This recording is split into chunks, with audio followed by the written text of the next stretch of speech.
Hey, HRRN Nation, it's Mike Penna. This podcast of the Equine Forum is brought to you by the University of Louisville Equine Industry Program at the College of Business and by FarmPaint.com. The University of Louisville Equine Industry Program at the College of Business is now offering a graduate certificate, which can be completed in 15 or 30 weeks and be done as a standalone or used as 20% of your MBA. Classes at both the undergraduate and graduate level are forming now for August.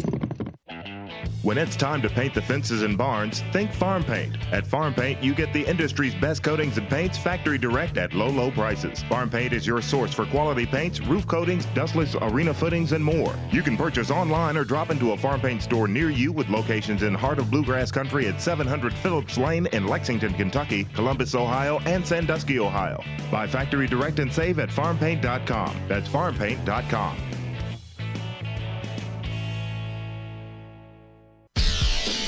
From the rail to your radio, this is the Horse Racing Radio Network.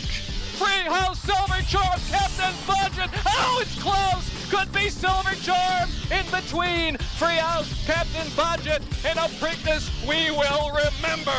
Bernardini strides away from the field at the 8 pole. In front by 4. Sweet Northern Saint, no real response for him. Brother Derek and Hemingway's key. It is going to be Bernardini to win this Preakness. Welcome to the Equine Forum, presented by TwinSpires. Coming out to the finish. Street Sense. Here comes Callan. Callan surging. Street Sense in deep water. Too close to call. Too close to call. A race in the wheel from Robbie Alvarado. He thinks Callan has defeated Sweet Sense in the shadow of the wire. Here's Cloud Computing going for the upset. Classic Empire digs in. Cloud Computing draws alongside. They come to the finish together. Noses apart. Cloud Computing has defeated Classic Empire and the Preakness. Now here's Mike Penna. Good morning once again, everyone. It is post time for the show that launched a network, the Equine Forum, presented by TwinSpires, right here on the Horse Racing Radio Network. Mike Penna, Baron of the Backstretch, with you on this Preakness morning. Happy to have you along for the ride right up until 11 a.m. Eastern on Sirius 216, XM 204, affiliates in Lexington, Louisville, and across the country, and streaming worldwide and podcast on our website, horseracingradio.net, or wherever you are accessing your podcast.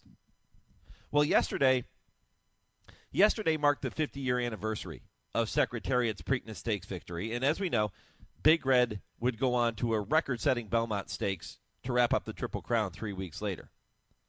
But what might get lost in the pandemonium of the achievement was the controversy surrounding the final time of Secretariat's Preakness win. And it would take years to finally be resolved. If you recall, he was originally given a final time of 155 flat. But 2 daily racing form clockers had timed the race in 153 3/5, which would be a new stakes record. A hearing was held over the discrepancy, and yes, I know, even 50 years ago, hearings were a part of racing. This is nothing new. The video replay showed Secretariat had reached the wire faster than Canonero II, who at the time was the current record holder with his time of 154 flat. But instead of giving Secretariat the record, the Maryland Jockey Club decided to split the difference. Why not? Split the difference and make its official time the time of Pimlico Clocker, and that time was 154 2/5. In June of 2012, 39 years after Big Red crossed the finish line at Old Hilltop, a meeting of the Maryland Racing Commission unanimously ruled to change Secretariat's final time of 150 to 153 from the 154 2/5. And that was based on some of the testimony and the analysis of the race replays. That decision, nearly 4 decades after Secretariat crossed the wire first, makes Secretariat the current official record holder for all 3 Triple Crown races. And I bring this up. Number one, you may have forgotten about that, but I bring this up because I'm going to spend a couple segments on today's show remembering the great history of the Preakness Stakes. And there is so much history, not just with the Preakness, but with Maryland racing too. Trainer Bill Boniface will be with me at 8:35 Eastern to look back on his win 40 years ago with Deputed Testamony, the last of 8 Maryland-bred horses to win the state's most coveted race. Coffee with Chris will try to make it 9 Maryland-bred winners later today, but he certainly has his work cut out for him as a long shot in this year's Preakness. At 9 o'clock Eastern, I'm going to welcome NTRA President Tom Rooney to the show to discuss his and his family's longtime love of racing and talk about the excitement and the pride that he feels today, having bred Coffee with Chris at his Shamrock Farm in Woodbine, Maryland, which is just about 23 miles west of Pimlico. And in case you're starting to put 2 and 2 together, Tom Rooney is from the same Rooney family, which owns the Pittsburgh Steelers. So it's probably about, 1 to 100 that I spend a little time talking about that side of his life when he joins me at 9 o'clock. And for those of you who have been tuning into our shows throughout the week, you know that we've been celebrating Maryland Horse Week here on HRRN, looking back on the grand history and the tradition of Maryland racing and the Maryland breeding industry. So those 2 interviews with Bill Boniface and Tom Rooney tie in perfectly and help us wrap up Maryland Horse Week. And I want to say a very special thank you to the Maryland Horse Breeders Association for their support. They've been a longtime supporter of us here on the network. Cricket Goodall and the team do a fantastic job, and I want to thank them for their support in making this past week possible. Last year, they helped make Knicks Go Week a success here on the network, and Maryland Horse Week was a success this week, too. It was a lot of fun to look back on some of the great Maryland breds in racing history. You're also going to hear my interview with Hall of Fame jockey Darrel McHargue. If that name doesn't ring a bell, Darrel guided 23-1 long shot Master Derby to victory in the 1975 Preakness over that year's Kentucky Derby winner, Foolish Pleasure. Why is that significant, you might ask? Well, because the Preakness has always been known as the most formful of the Triple Crown races. In its 147 years, and that includes the race being split into 2 divisions back in 1918, the Preakness has been won by the favorite 73 times, almost 50%, which is unheard of in this sport. So, advantage Mage later today.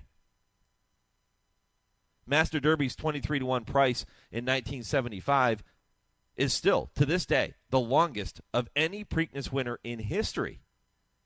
And his jockey, Darrel McHargue, will tell you exactly what went into that upset back in 75. And he'll join me again coming up right about 9 o'clock Eastern. And the 9 o'clock hour is loaded. It also features Michael Blowen, founder of Old Friends, who joins me to tell you about some of the previous Preakness winners and what they're up to now. 10 o'clock, Scott Shapiro takes you on the TwinSpires Triple Play. He'll give you 3 races to keep an eye on this afternoon. Kurt Becker takes you on his weekly Stroll Through Racing History at 10:20. And at 10:30, Dale Roman's Tim Wilkin will join me for I Ask, They Answer. And, you know, one topic that Dale and Tim are going to discuss is the topic that seems to be brought up every year at this time about changing the spacing of the Triple Crown races. This year, those in favor of revamping the Triple Crown have a little extra fuel on that fire, because Derby winner Mage is the only Kentucky Derby horse to make the trip to Baltimore. And only a field of 7 will compete in today's race. That's the lowest number, the lowest field size since 1986.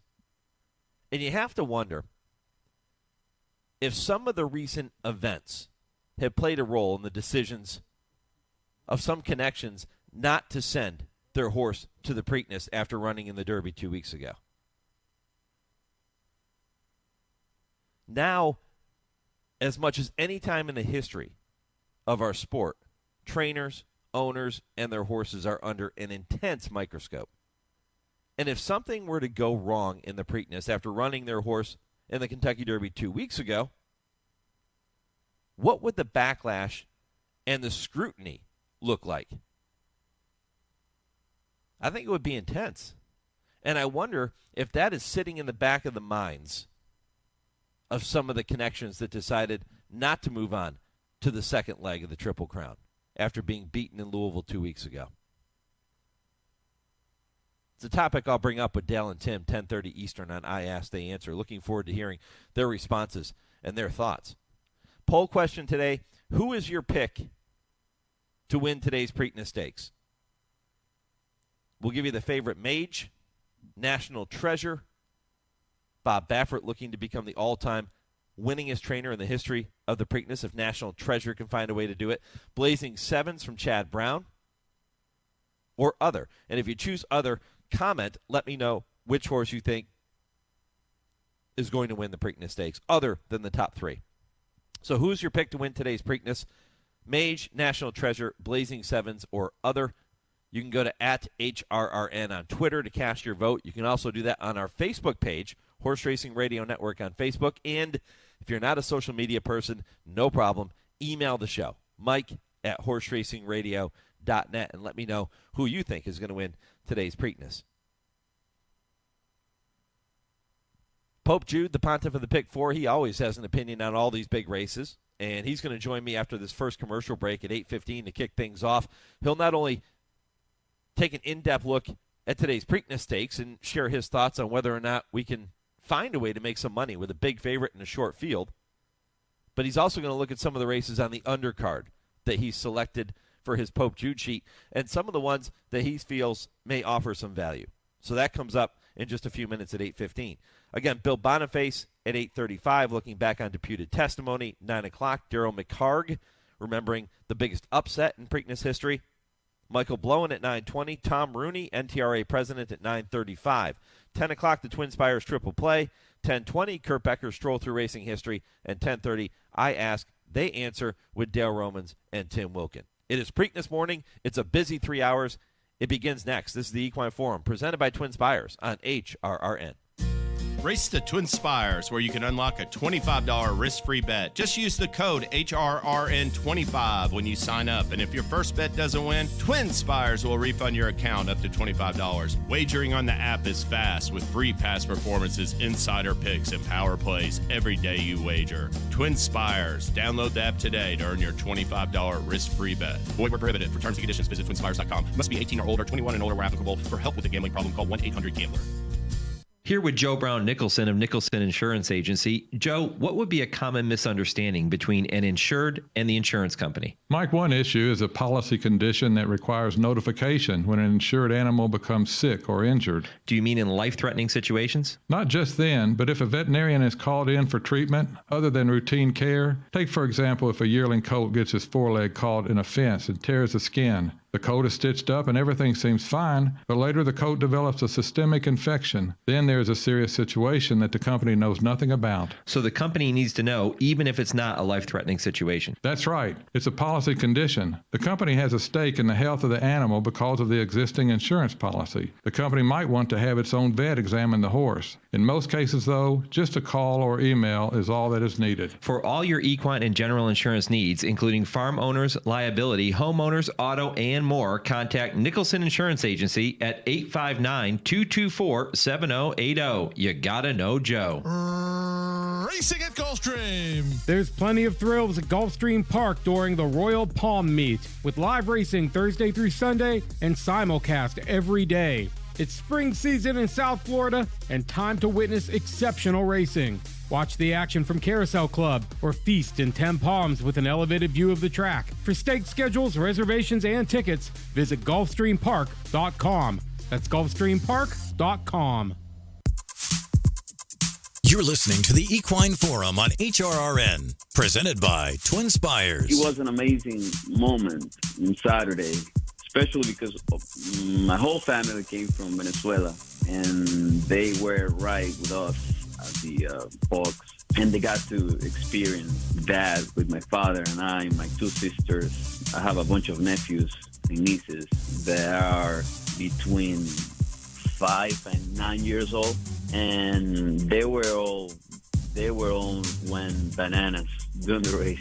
And there's a bunch of videos of that. And when you see that is your family, that is our biggest support, and I still watching new videos that come along from now and then, different angles, different cameras, different people that capture those moments. And there's sometimes I have not enough words to describe that feeling for me and myself and my dad and my whole family. Well, that is assistant trainer Gustavo Delgado Jr., who joined me on my Trainer Talk show a couple of weeks ago, right after winning the Kentucky Derby. And he told you, and you just heard it in that soundbite, that one of the things that made winning the Derby special 2 weeks ago was the fact that he was able to do it alongside his family, and much of his family arriving from his native Venezuela to be with him for that special moment. Will they experience that same feeling together once again later today at Old Hilltop? Post time for the Preakness, 7:01 Eastern. 14 races coming your way. First post, 10:30 Eastern. Just over 2 hours from right now, it all kicks off. And as the Pontiff of the Pick 4, Jude Feld, who used to sit beside me for many, many years, used to say, whenever we get to a day when we had 14, 15 races on the card, get your hemorrhoid cushion ready because it's going to be a long day. And JT, good morning. Do you have your hemorrhoid cushion ready? It's ready. I'm all set. I'm here for the duration. I spent all day watching racing yesterday, and we'll do the same today. It's a really good day and nice weekend. I've enjoyed it so far. Yeah, the weather appears to be okay. Looks like a pretty nice day up in Baltimore. Temperatures supposed to be in the upper 70s. Fast main track, firm turf as of now. There is a slight chance of rain, according to weather.com, there's about a 58% chance of rain right around 7 o'clock, Preakness time. But let's hope that holds off. The rest of the day looks fantastic. And, some great races coming up, too, outside of the Preakness. Yeah, it's a good card. It's interesting because when I handicapped the 2 days, I thought Friday's card was the best. And, one of the things I like about writing the Pope Jude sheet is that, it forces you to think about the races a little differently than when you just, get out the PPs and start handicapping. You actually have to put into words what you're thinking about and gives you some focus. And today's card is really pretty good, all in all. Some nice races, some interesting races, some exciting horses on their way up, and we'll see what happens.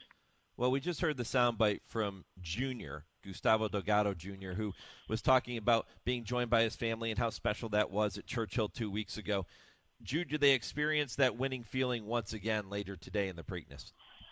Well, they've got a good shot. I mean, let's face the facts. The second best horse is now scratched, and the field is small, but pretty wide open. I mean, there's several horses that may have a chance, but it's going to depend on trip and pace and the usual things, I mean, it's weird, too. The betting, Ed DeRosa posted a little graphic last night on Twitter of the current tote board, and, everybody was 8-1 or less. So, people don't really know where to go, or maybe they are going wherever they feel like it. I don't know. It's going to be interesting to see what happens by post time. And, of course, weather could be a factor. I don't know if it will be or not. My spies in Maryland tell me that it looks like it could rain, but they don't think it's going to rain a lot. So we'll see what happens. Yeah, like I say, according to the weather.com, it looks like about a 58% chance of rain building in by about 7 o'clock, which, again, post time, 7:01 Eastern for the Preakness. The rest of the day looks pretty good, so let's hope that rain does hold off until after the running of the Preakness Stakes and we get a fast track. But it wouldn't be the first time. You remember American Pharoah in 2015 when it just, a deluge right before the race, and it was coming down. Yeah, I remember ruining a pair of shoes, basically stuck in the mud. You and Sean Clancy. Yeah, we used to. Sean was very particular about his shoes. He used to polish them before the races and stuff. He's a very good-looking guy and kind of a fashion plate, and not in a crazy way, but just concerned about his appearance. And we were both not real happy about our shoe situation after the race. Yeah, that's the reason I always called him the dreamy one on all of our shows, because he was always so put together, and the rest of us were all disheveled, and he always made us look bad because he was always so well put together. Let's start with talking about Mage for a minute here. Again, short field. You mentioned the big scratch that came out at first mission. Not going to go to the post, so that was a big one. The Lexington Stakes winner looked like he was the most likely upset candidate. We know Mage, if he runs his race, is probably the horse to beat. What gets him beat in the Preakness today? What needs to occur for him to lose? Well, if he gets too far behind, I think that's going to be a mistake. In the short field, you've got to get good position kind of up towards the front, I think, unless you have a bunch of speed burners in there. But this is a relatively slow field altogether. So I think if he gets too far behind, that could be a hindrance for him. National Treasure looks like he might make the lead. I don't know. He's got the blinkers on.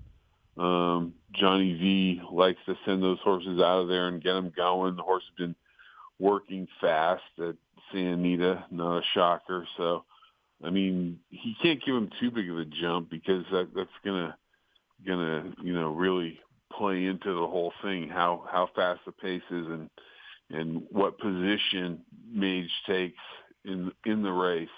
If he's like laying towards the back last or next to last or something and tries to make a big run, I think that's not going to be to his advantage. So the poll question I threw out to HRRN Nation this morning says that, who was your pick to win the Preakness Stakes? And 42% of HRRN Nation, as the votes continue to come in, saying it's going to be Mage. But then it comes back to the other category with 25%, and Coffee with Chris getting a vote, a couple of votes actually, and Perform getting a couple of votes. Do you like either of those two to pull off an upset? Well, Perform had a lot of chances. I mean, the thing about Perform that I like is his trainer, Shug McGahee. I mean, he's, maybe the best or one of the best in the nation, Hall of Fame trainer, great guy. Have total respect for the way he runs his horses through their conditions. And this horse was a bit slow coming to hand. He started out kind of so-so, and his last two races have been his best. A lot of people are talking about the Federico Tessio that he won and how impressed they were by it, and I was kind of the exact opposite. To me, it looked like a bunch of horses that were falling apart, and Perform just happened to be in front at the wire. I know he had some issues down the lane and whatever, but I think it wasn't the greatest race of all time. So I'm a little skeptical about him. I know a lot of people like him as a long shot or, as they say, a value play. I don't think there's going to be any value plays in this race. I mean, people consider value plays horses that are not the favorite, but I don't think anybody's going to offer a lot of value. Well, Perform is one of three horses sired by champion Good Magic, who stands out at Hillendale. So we'll wish them all the best. They were the title sponsor of our Derby Countdown shows leading into the Kentucky Derby 2 weeks ago. And what a start to the stud career of Good Magic. I mean, to get these three horses here in the Preakness Stakes is pretty impressive. Any other races, JT, on the card that really jumped out to you where you think there might be some value? Well, I thought maybe the fifth race had a shot of maybe coming up with a fuzzy payoff, something that might pay pretty decent. It's an allowance race on the turf. There's a horse in there called Sake that is trained by Ignacio Correas IV, Nacho Cuatro, as I like to call him. This horse came off a layoff, ran a mile and an eighth, which is kind of a tough thing to do. Only got beat 3 3/4 lengths. I think that race will have tightened her up. She's come back to train well. Vincent Cheminot is a tremendous jockey, highly underrated, and I think the horse is going to be a decent price. So I thought that one might be a good one to hone in on. Chad Brown's got White Beam in the 7th. That horse is going to be a short price, but I think deservedly so. I think her first race in the U.S. was good, and of course, hard to pick against Chad Brown in a European filly. So that one looks good, even though the price is short. In the 10th race, I thought Beer Can Man, if he gets in, could be super tough. He's like 8-1 on the line and has some ability. Phil D'Amato's winning everything in sight, and he's shipping in for the race. I haven't gotten the scratches yet. I've tried 1,000 times. One of the things I don't like about Pimlico is their website. I mean, there's really no scratch button. I don't know why every track doesn't have a button where you can just press it and go to the scratches. Why you have to search all over the place, and there's really no place to look. So that's my rant of the morning. Well, it's interesting because I did the same thing. I was hoping that they were posted on Equibase, and when you go to Equibase, there are some of the early scratches that are out there, but none of the more updated scratches from this morning yet. We're expecting those, and I'm going to keep an eye out and see if there's anything pertinent that comes out regarding any of those stakes races. But we'll find out here in a little bit, hopefully. Yeah, well, I like to be prepared when I come on the show, and it would help if you had the scratches.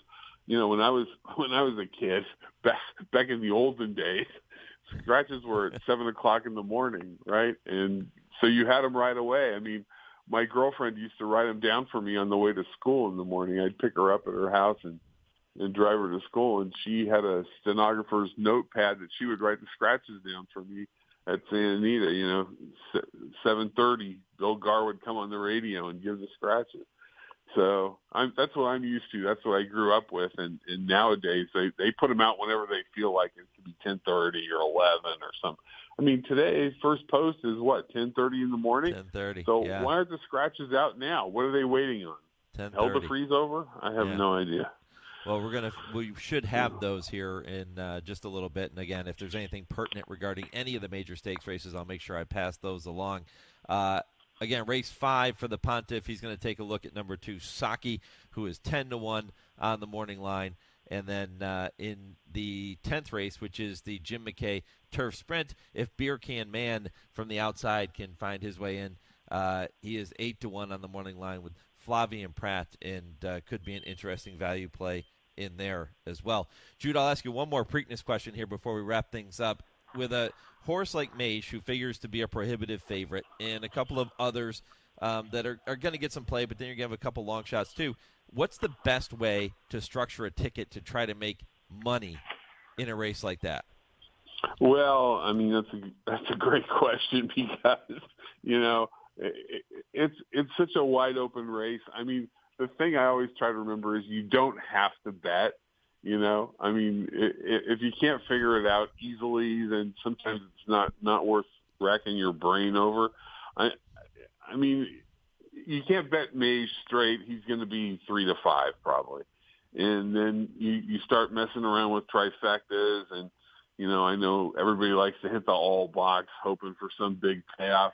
Probably not going to be the biggest payoff today unless Mage gets beat or doesn't finish in the top 3. I think if you like a horse other than Mage, I would bet the horse straight and just call it a day and not try to get too cute. But I'm kind of old school and rather conservative as far as betting is concerned. I mean, I'm not one of these people that, think you have to bet every pick 5 and every Tuesday at Fort Erie and all that stuff. I mean, I just try to stick with what I know. Well, and if you go to popejude.com, you can download his entire sheet for today with his analysis and thoughts on all of the races coming up at Pimlico. Again, popejude.com is the place to go. JT, I really do appreciate the time this morning, my friend. Always good to hear your voice, and good luck with this Preakness Day program. Yeah, thanks. It's going to be fun, and hope you have a good day, too. All right. Coming up next, Bill Boniface joins me to look back on his memorable Preakness win 40 years ago at Deputed Testamony. That's following your Legends of the Turf and a short commercial break. Stay with me. It was a hot, sticky day in mid-May at Pimlico, the suburban Baltimore thoroughbred plant, and a huge crowd was on hand to take in the 81st renewal of the Run for the Black-Eyed Susans, the Preakness. It was 1957, and then Vice President Richard Milhouse Nixon was but one of the vast throng in attendance. Mrs. Nixon, Pat, was to present the trophy, the Woodlawn Vase, to the winning connections. There was a field of 7 3-year-olds going postward to contest the event, run over a distance of 1 3/16 miles. It figured to be a battle between 3 main contestants: Iron Liege, who'd won that year's edition of the Derby a couple of weeks earlier in the Spangles of Calumet Farm; Bold Ruler, who'd gone postward in the Derby as the 6-5 favorite but had run poorly; and Federal Hill, a speed horse who figured to do well on Pimlico's fast track with the sharper turns and short run to the wire. Also in the field were Inswept, who had won the Spalding Low Jenkins and the Chesapeake, both at Laurel; Promised Land, who had won the Governor's Gold Cup at Bowie, and run second to Mr. Jive in the Gotham, but had finished third to both Bull Ruler and Gallant Man in the Wood Memorial at Jamaica. Na Hiss was also in the field, but appeared overmatched, although he had won 3 straight allowance races. And Inside Track, who had never faced stakes horses and had been claimed for $7,500 and $12,500. One of the critical factors in the race was the post positions, and the race may very well have been won right at the break from the gate, as it turned out. The inside threesome, Inswept, Na Hiss, and Promised Land were notoriously slow breakers. Iron Liege had the 4-hole, Bold Ruler was 5, Inside Track at post 6, and the pure speed in the race, Federal Hill, on the extreme outside. Bold Ruler was a noted fast breaker, and Federal Hill would have to cross over on the entire field to get to the front, if indeed he could. At post time, Iron Liege was 6-5, Bold Ruler 7-5, Federal Hill 7-1. Eddie Arcaro was aboard Bold Ruler, and when the latch was dropped, he shot Bold Ruler to the front, and as expected, Federal Hill was right there with him. Federal Hill had a half length on Bold Ruler as they went to the clubhouse turn, but Arcaro would not let Federal Hill by to gain a clear lead. That forced Federal Hill to lose precious ground and gave Arcaro and Bold Ruler the fence, so to speak, to save real estate. They ran together on around the turn and onto the backside. Midway down the backstretch, Federal Hill gave up the chase, and it was Iron Liege under Bill Hartack laying third, just off the early fractions, waiting to make one big move. As they went to the far turn, Hartack dropped his mount down a notch and began to move on Iron Liege, but Arcaro would have none of that and cranked Bold Ruler up a notch to continue to hold the length-and-a-half lead. Iron Liege tried again at the top of the straight, but Bold Ruler turned back that challenge as well. Arcaro went to the whip down Pimlico's short stretch and drove Bold Ruler to the wire, a 2-length winner. After the race, Arcaro said he had pretty much given Bold Ruler his head, as opposed to keeping him wrapped up as he had done in the early part of the Derby. Hartack offered no excuses for Iron Liege's effort. Sonny Jim Fitzsimmons, the trainer of Bold Ruler, had used a cunning little trick on Bold Ruler. He had put a piece of string on the bit of Bold Ruler to ease the pressure on his cheek. In actuality, the race had been decided right at the start, for all practical purposes, when Bold Ruler and Federal Hill rocketed from the gate in front of Iron Liege. It all happened on a hot, sticky Saturday afternoon in mid-May at Pimlico, in the 81st Preakness, when Bold Ruler gained sweet revenge for that year's Derby loss. Race the TwinSpires, where you can unlock a $25 risk-free bet. Just use the code HRRN25 when you sign up, and if your first bet doesn't win, TwinSpires will refund your account up to $25. Wagering on the app is fast, with free past performances, insider picks, and power plays every day you wager. TwinSpires. Download the app today to earn your $25 risk-free bet. Void where prohibited. For terms and conditions, visit TwinSpires.com. Must be 18 or older, 21 and older where applicable. For help with a gambling problem, call 1-800-GAMBLER. Tenda Equine and Pet Care products have been keeping world-class equine athletes happy and healthy for generations. Keep your equine athlete looking and performing well with Tenda Next Generation Wound and Skin Care Treatment, along with nutritional supplements, leg and muscle care products, salves, hoof care, poultice, topical aids, and grooming products. Visit tendahorse.com today.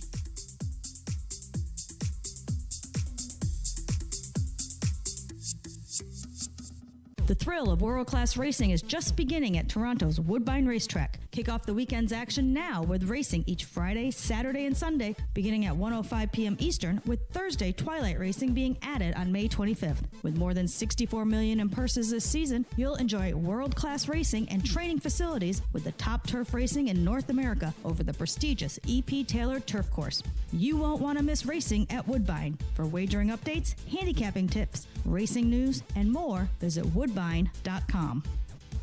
Racing fans, join us early on Preakness Stakes Day this Saturday at Santa Anita. Admission gates will open at 7:15 a.m. for a tremendous undercard from Pimlico. First live race post time on Saturday is at 1 o'clock, and assigned post time for the Preakness from Baltimore is at 4:01 Pacific. Visit our website now for dining and seating reservations, and you can experience the middle jewel in racing's Triple Crown. And you can also make reservations now for Memorial Day weekend next Saturday, Sunday, and Monday. Our live racing this Saturday will be highlighted by the $100,000 Misdirection Stakes for fillies and mares at 6.5 furlongs down the Hillside Turf Course. Bring the family on any Saturday or Sunday throughout our current Hollywood meet for our infield family fun zone that features pony rides, inflatable jumpers, and more. Don't forget, on all Fridays, we offer free parking and admission, as well as $3 beers and $5 margaritas. Santa Anita, it's the great race place. You're listening to the Equine Forum on HRRN, presented by TwinSpires. They move on around the turn. Desert Wine down along the rail.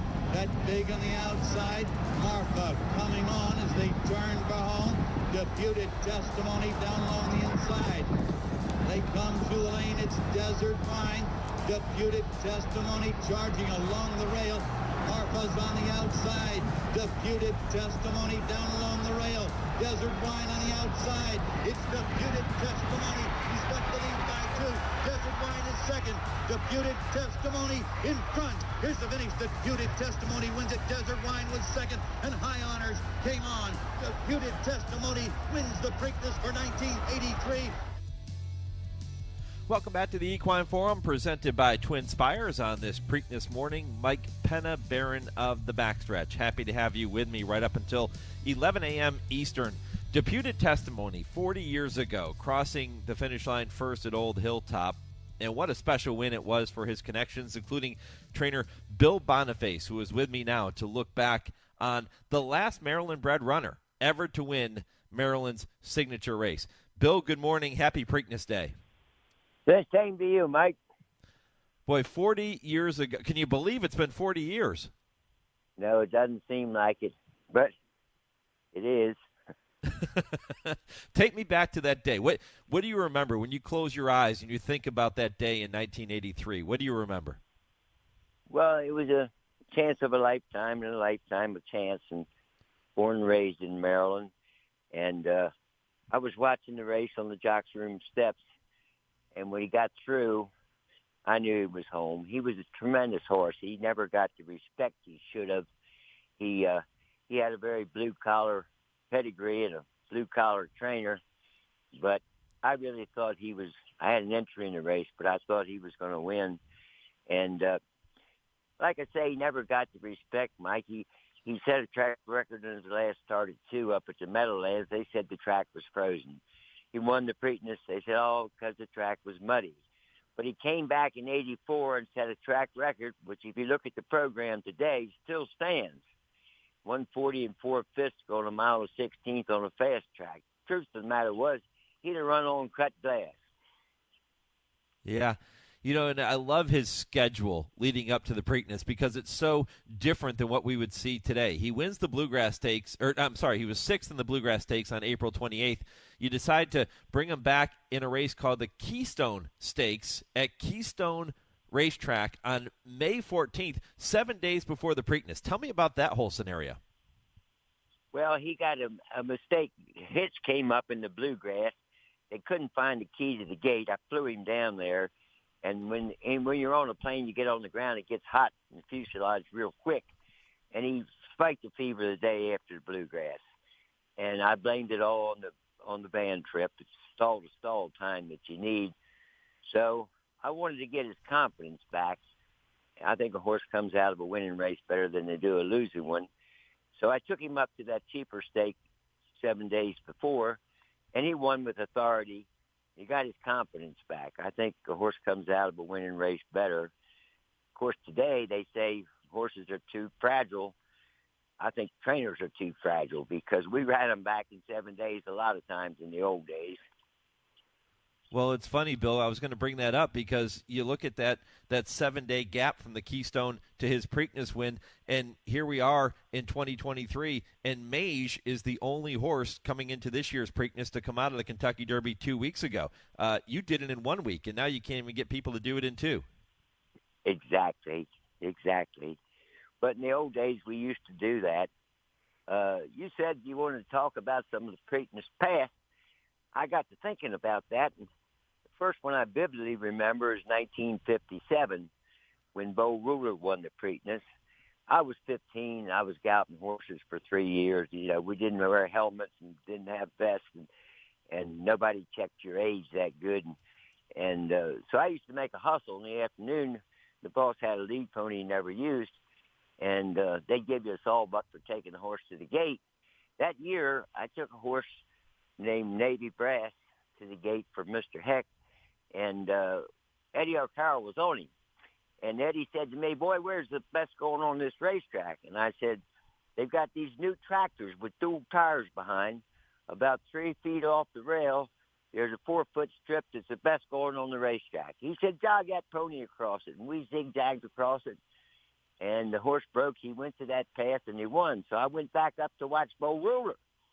And sure enough, Eddie Arcaro took him to the lead, put him right on that path, and by God, he won. But he was trained by Jim Fitzsimmons, and he was a hell of an old man. I used to sit and watch that horse sleep in the afternoon. There was a barn at the half-mile pole, and he was a great horseman. He could tell if that horse was having a bad dream. He was a great man to understudy a little bit. And then I go back, passing on in time, and I remember the 1989 when Sunday Silence and Ethan Goer came down. They looked each other in the eye at the head of the stretch, Mike. It was an unbelievable race. And when I talk about the race, if I'm giving a speech or something, they always say, "Well, which one of them won it?" And I say they both did. It was that kind of race. But I don't know. The Preakness has always been big to me, and one of the most memorable ones, it was Greek Money in right hand. And Yakaza was on Greek Money, and a friend of mine had the camera set up just past the finish line there, and he's in the infield drinking beer. He didn't know what he caught on there, but Yakaza claimed foul against Rotz, and he was the culprit. He was the one. He would do anything to win. He put his elbow into the other boy's chest, but then he had the audacity to claim foul against the boy that he had fouled. That was a crazy race. And, of course, my last try was 1995. I finished second with a horse called Oliver's Twist. And D. Wayne had 2 in there. He came by the barn after the race, said, "Bill, I think you might have run the best horse." I said, "Sure, Wayne, you can say that now. You got the money." But I had over-instructed the rider. I blamed it on myself. But it's funny, the next day, I'm in a plane. I got the USA Today. Eddie Arcaro's comment was, "Horse that finished second should have been unsaddled." Where were you, Bill? By the way, visiting with trainer Bill Boniface here on the Horse Racing Radio Network, the trainer of Deputed Testamony, who won the Preakness Stakes 40 years ago. 50 years ago, Secretariat stormed through Baltimore on his way to the Triple Crown, 1973. Where were you that day? I was there. I couldn't believe the move he made with that horse in the clubhouse turn and sent him. I remember something was wrong with the teletimer. And Mrs. Tweedy, who was a friend of mine, she contested it. I guess they watched the replay, and it was a year or so before they finally got the time adjusted to what made him hold the record. I don't know if you remember that, but there was a lot of controversy about the hand clocking of the race. Yeah, Yeah, I actually mentioned that at the beginning of the show today and walked through that entire scenario because it was almost, it was like 39 years after he won. I think it was 2012 that they officially made the time 1:53. Up until then, they were still kind of going back and forth. Sure. Yeah, incredible. Bill, what about Canonero the second 2 years earlier? Because that was the horse that had the track record, the stakes record, before Secretariat came along. Well, that was funny. A lot of people, I train off the farm. I learned that when I was scouting horses in England many, many years ago. And I liked that. But they had trained that horse in Caracas. And there's a higher altitude. And I remember the Venezuelans went crazy all around Pimlico. They had flags flying. And it was a wild Preakness. But a lot of people started looking for farms with higher elevation to see if they could duplicate that. Is there something to that, do you think? I don't know. I had a good horse won the Michigan Derby for me, and he won the Ohio Derby, and he was got second in the Cornhusker at Arkansas Bend. But every time I ran him off a plane, he seemed to run a big race. So I got to picking my spots. I thought it was easier to take a horse to go west, so long as you don't go as far west as California. You catch a little lesser competition. And I always attributed to the fact that after he got off the flight, I was using the elevation. Maybe that's crazy, Mike, but I thought he did run better off the plane. Yeah, interesting. Really interesting. Why do you think, Bill, that it's been 40 years since we've seen a Maryland-bred horse win the Preakness? That seems almost inconceivable. Well, some of that is a lot of the local trainers here, they see the big trainers coming in, and they get intimidated. And Bud Delp was one of the greatest intimidators. He got everybody so scared of Spectacular Bid, he got a walkover.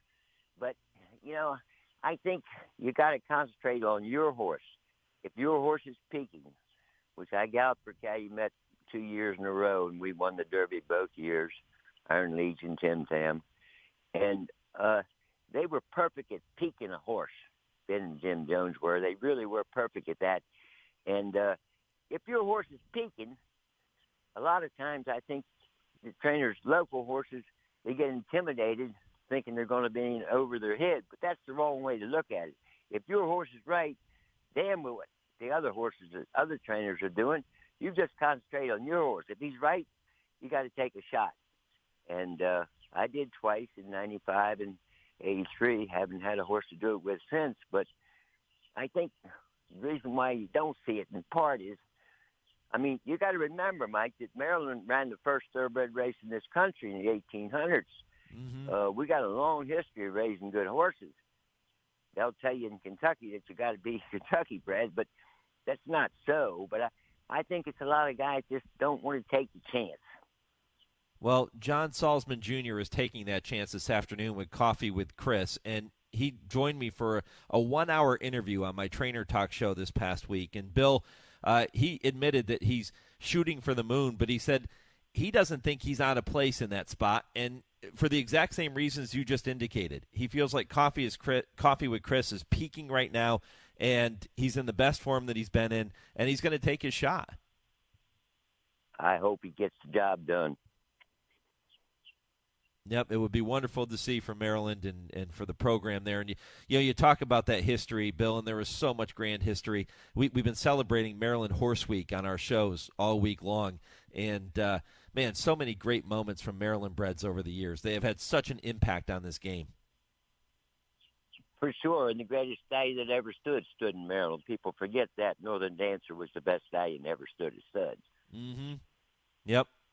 It's a wonderful state with a wonderful history, and you are a big part of that, Bill, with Deputed Testamony. Again, I can't believe it's been 40 years since that Preakness win, but it is always fun to look back on it. Let me ask you this question. What Deputed Testamony memorabilia do you have laying around the house or at the barn? Well, I lent it to the Maryland Horse Library, what I've got, and I've got a stall pack, of course, and the biggest thing is he's buried here. He lived to be 32, which is very unusual for a thoroughbred. And he's buried as you come into the farm entrance. And people have come from as far as California and visited his grave. It's kind of neat. He never raced on any medication. He lived a long life. And his plaque says he fought without enmity. He served without servility. Now, I didn't make that up. I copied it off a poem an Irish guy wrote. But it typified the horse because there was a little girl didn't weigh 110 pounds soaking wet that groomed him and galloped him.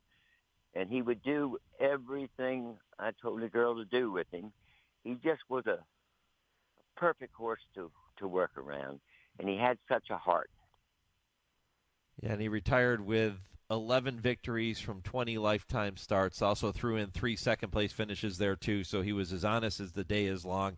And Deputed Testamony remembered on this Saturday morning for that Preakness win 40 years ago. His trainer, Bill Boniface, so generous with his time.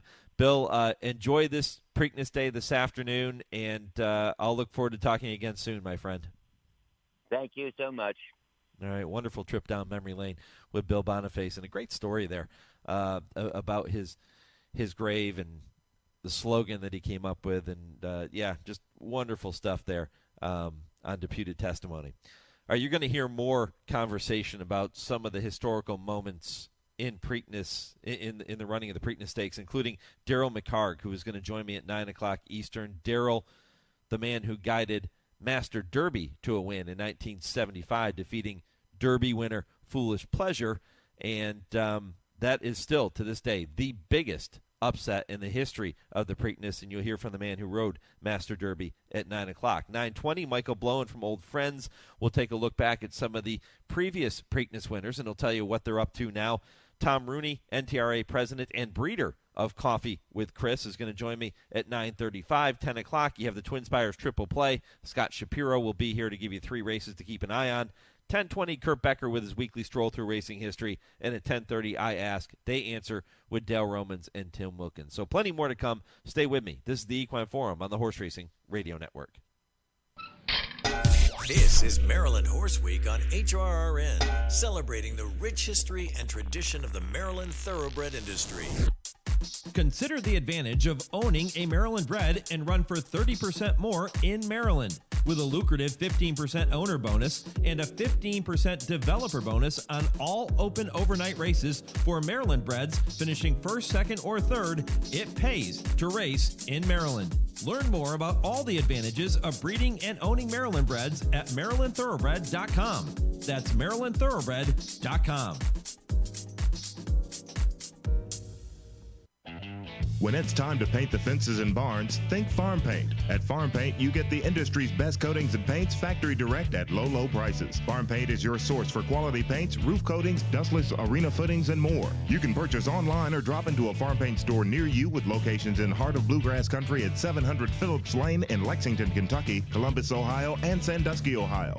Buy factory direct and save at farmpaint.com. That's farmpaint.com. The National HBPA is continuously working to protect the health and welfare of horses by advocating and funding research to help reduce equine injuries, lobbying for a national testing lab to oversee and establish absolute uniform laboratory protocols, advocating for every track to undergo an annual independent surface assessment, passionately supporting off-the-track thoroughbred retirement facilities and adoption groups, and so much more. See additional HBPA initiatives at nationalhbpa.com. Did you receive a call or message that mentioned Social Security and demanded immediate action? Did the caller know your Social Security number or other personal information and tell you that your Social Security number had been used in connection with the crime? Did you feel worried that your Social Security number might be suspended, your bank account might be frozen or seized, or you could be arrested? That is not the Social Security Administration. Social Security will not threaten you, demand your personal information, or instant payment. Email or text you pictures or documents, or use a real government official's name to gain your trust. Social Security does not accept payments by gift card, prepaid debit card, internet currency, or by mailing cash. Criminals use these forms of payment because they are hard to trace. Do not be fooled. Hang up, ignore them, Report this criminal activity to the Social Security Administration Office of the Inspector General at oig.ssa.gov. Produced at U.S. taxpayer expense. Hi, this is jockey Brian Hernandez. For me, there's no bigger thrill than crossing the finish line in front, and nobody captures the excitement of our sport like Horse Racing Radio Network. Each week, HRRN brings you exclusive talk shows, podcasts, and in-depth conversations with the biggest names in racing, jockeys, trainers, owners, and more. Plus, HRRN is committed to helping disabled riders through their support of the PDJF. So climb aboard a winner today by visiting horseracingradio.net. You're listening to the Equine Forum on HRRN, presented by TwinSpires. I run horses. I place them in positions that I think they can win. I love to win. I don't like to lose. I don't like to make excuses. But, you know, am I shooting for the moon? Yes. But I don't feel I'm out of place. One Derby horse, you know, this has been a long time since one horse come out of the Derby. And I love Mage. I mean, I love Mage. I watched the Florida Derby. And I seen Mage, and I said, man, I'm going to bet on him. I bet $100 across the board on Mage. And he made a move around the turn like I had never seen. He went by Forte like he was tied to a fence. And I think that's what got him beat in the Florida Derby. I mean, I think he made too big of a move too soon. And he did it again in the Kentucky Derby. I mean, he made a beautiful move, and he got up to win. So I'm not taking nothing from him, and I know he can run. But he's got to overcome coming back in 2 weeks. He's got to ship from Churchill, and then he's going backwards in distance to the mile and 3/16, and it's a speed favored track at Pimlico. So I try to take everything into consideration that can help me, and I hope it does help me. I can't guarantee it, but I guess we'll find out Saturday evening. And we'll find out shortly after 7 o'clock Eastern. That is trainer John Salzman Jr., who saddles Maryland-bred Coffee with Chris, one of the long shots in today's Preakness, hoping to find a way to pull off the win over Mage and everybody else. Coffee with Chris going to need his lifetime best effort later today. I don't think that's any secret. And he's going to need some of the others not to run their best and not to bring their A game. John joined me for a full hour this past week on my Trainer Talk show presented by Fasig-Tipton. You can head back and listen to the podcast of that at your leisure. It's available on our website, horseracingradio.net, and on every major podcast platform. So however you get your podcast, make sure you check out the podcast of that show. The Brisnet.com call-in show from Thursday night is also posted as a podcast. We do that every week. And the Weekend Stakes preview show from 6 to 7 every Friday is now posted as a podcast, too. So if you want to hear Bobby Newman and Dave Friedman walk through all of the big races this weekend, you can do that on our website, horseracingradio.net. Poll question this morning, and you can keep the votes coming. I'll update them again later in the show. Who is your pick in today's Preakness Stakes? And I gave you a few choices. The three favorites, Mage, National Treasure, Blazing Sevens, and Other. And I'm asking you, if you do choose Other, to let me know in the comments which horse you feel is going to win. And you can go to @HRN on Twitter, Horse Racing Radio Network on Facebook, or if you're not a social media person, email the show, Mike@horseracingradio.net, and let me know who you think is going to win. So far, 47% are sticking with the favorite, the Derby winner, Mage, which is no surprise. He, on paper, looks like the horse to beat, but again, they don't run the race on paper, so we'll have to see how he performs this afternoon. Coffee with Chris getting a couple of votes, and Perform. A few of you saying that Perform is the horse to beat, and I find that interesting. You heard me talk about Perform. I asked that question to the Pontiff of the Pick 4, Jude Feld, in the first segment on today's show. And I asked him about Perform because he was getting a lot of respect from all of you out there. And he's a horse that is improving, and he's continued to move forward, especially with the stretch out in distances. He's in the hands of a Hall of Famer in Shug McGahee. But is he good enough to compete against some of the others in here? And I think when you get past Mage, it becomes a really wide open race. And that's kind of a Captain Obvious type of statement. But I think if you were to take Mage out of this race, let's look at it that way. If you take Mage out of the race and you just throw the other 6 in the starting gate with each other, who's the favorite? It's probably National Treasure. But I think that would be a vulnerable favorite play if that was the case. I mean, National Treasure is only 1 for 5. He broke his maiden at first asking at Del Mar last September. And yes, I know, he ran in the American Pharoah. He ran in the Breeders' Cup Juvenile. He ran in the Sham. He ran in the Santa Anita Derby. That's a pretty good superfecta of graded stakes races. And he wasn't embarrassed in any of those. But he hasn't won any of those either. So I think that if Mage were not in here and the other 6 were in the race together and National Treasure was the favorite, he's probably a vulnerable favorite. Is Perform that caliber? Well, we don't know because he hasn't run in a graded stakes race yet. At least National Treasure has been knocking heads with some of the big boys. Perform hasn't done that yet. What about Blazing Sevens? He's going to get some respect. Comes out of that third-place finish in the Bluegrass behind Tappet Trice. And he's a 2-time winner. He's a Grade 1 winner. He won the Champagne last October on a sloppy racetrack. Hasn't been able to duplicate that winning form since.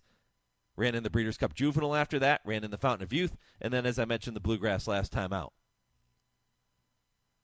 But I think what you have outside of Mage are several horses trying to prove that they can belong in that upper tier. Not bad horses by any means, but just not superstars either. And trying to prove that they can break that ceiling and get up into the next tier. But Mage is in the race today. Mage is going to be the favorite today.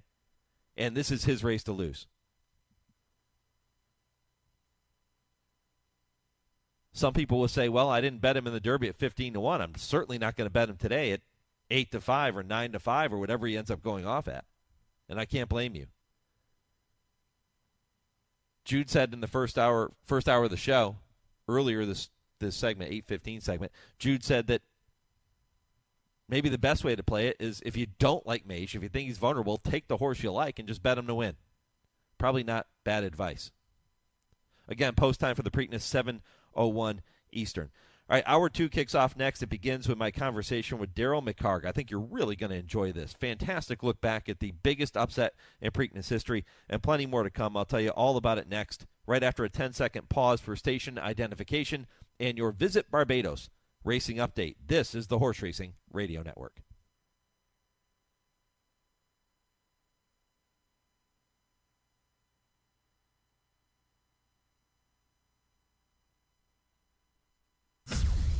The eyes of the racing world will focus on Old Hilltop later today as Kentucky Derby hero Mage attempts to add the middle jewel of racing's Triple Crown to his growing resume. 9 stakes races highlight Pimlico's program with a first post of 10:30 a.m. Eastern. In addition to the Preakness, 4 Grade 3 events await bettors, including a pair of competitive turf races, the Gallaret for fillies and mares at 1 mile and a 16th, and the Dinner Party Stakes for older males run over a distance of 1 mile and an 1/8. Churchill Downs also gets in on the graded stakes action with the 86th running of the Grade 3 Louisville Stakes as the featured race on their Saturday program. Recent Grade 2 winner and 9-time stakes winner Therapist is the 5-2 morning line favorite in the 11-horse field. And that's your Visit Barbados Racing Update, brought to you by Barbados Tourism. Learn more at visitbarbados.org. If you've been waiting to discover that sweet spot where peace of mind meets the time of your life, then it sounds like you've been waiting on Barbados. You've been waiting to experience a meal that makes you book a flight to have it again. You've been waiting for adventure in the sun, from the majesty of horse racing and polo to the thrill of surfing our playful waves. From the moment you set foot on the island, you'll realize Barbados is exactly what you've been waiting for. Visit jetblue.com/Barbados for special vacation packages. This is the Equine Forum, presented by TwinSpires. Happy Preakness Day, HRRN Nation. Mike Penna, Baron of the Backstretch, with you until 11 a.m. Eastern, getting you ready for the middle jewel of horse racing's Triple Crown. If you missed any portion of the show so far, my conversation with Pope Jude Feld in the first hour of the program, and Trainer Bill Boniface, looking back on his win in the Preakness 40 years ago with Deputed Testamony. All you have to do is head back to the website, horseracingradio.net, to check out the podcast at your leisure. You can do that on every major podcast platform as well. Listeners in well over 160 countries, actually I think it was about 170 countries, coming to the website to listen to horse racing content throughout the year, and really do appreciate all of you tuning in to all of our programs during the season. Michael Blowen going to be with me at 9:20 in this second hour to tell you all about some of the past Preakness winners that are retired to his old friends. He'll tell you what they're up to now. And Tom Rooney, NTRA President and breeder of Coffee with Chris, the Maryland-bred in today's Preakness, going to be with me at 9:35. Plenty of things to talk about there. But it was in 1975 that Foolish Pleasure came to the Preakness. He was fresh off of his 1 3/4 length win in the Kentucky Derby, and he had won 11 of his 12 lifetime starts. History was also going to indicate that this was Foolish Pleasure's race to lose, as the Preakness has been the most formful of the Triple Crown races, with favorites winning at a nearly 50% clip. But Hall of Fame jockey Darrel McHargue, who would be aboard 23-1 long shot Master Derby, never did concern himself with the numbers on the tote board, which led to the biggest upset in Preakness history. And Darrel joined me yesterday to reflect upon his victory 48 years ago. Darrel, let's start by taking me back to that memorable day back in 1975. What do you remember about the build-up to that year's Preakness Stakes, and what do you remember about the big upset? Well, I had rode that in the Kentucky Derby, and he didn't have a straw in his pass that day, and I really didn't have any excuses for him. And Smiley Adams, after having a discussion with Smiley Adams, he said we lost some valuable time with the horse going into the Derby, and he says I believe this horse will run better. He'll run his race on for the Preakness. And he held his convictions, and he was the one that actually talked the layman's, and I think the supplementing the horse. And Foolish Pleasure was the horse that year with the Jacinto Vasquez, and he won the Derby easy, or not easy, but in a good fashion. And Smiley was right. He had the horse ready for the day.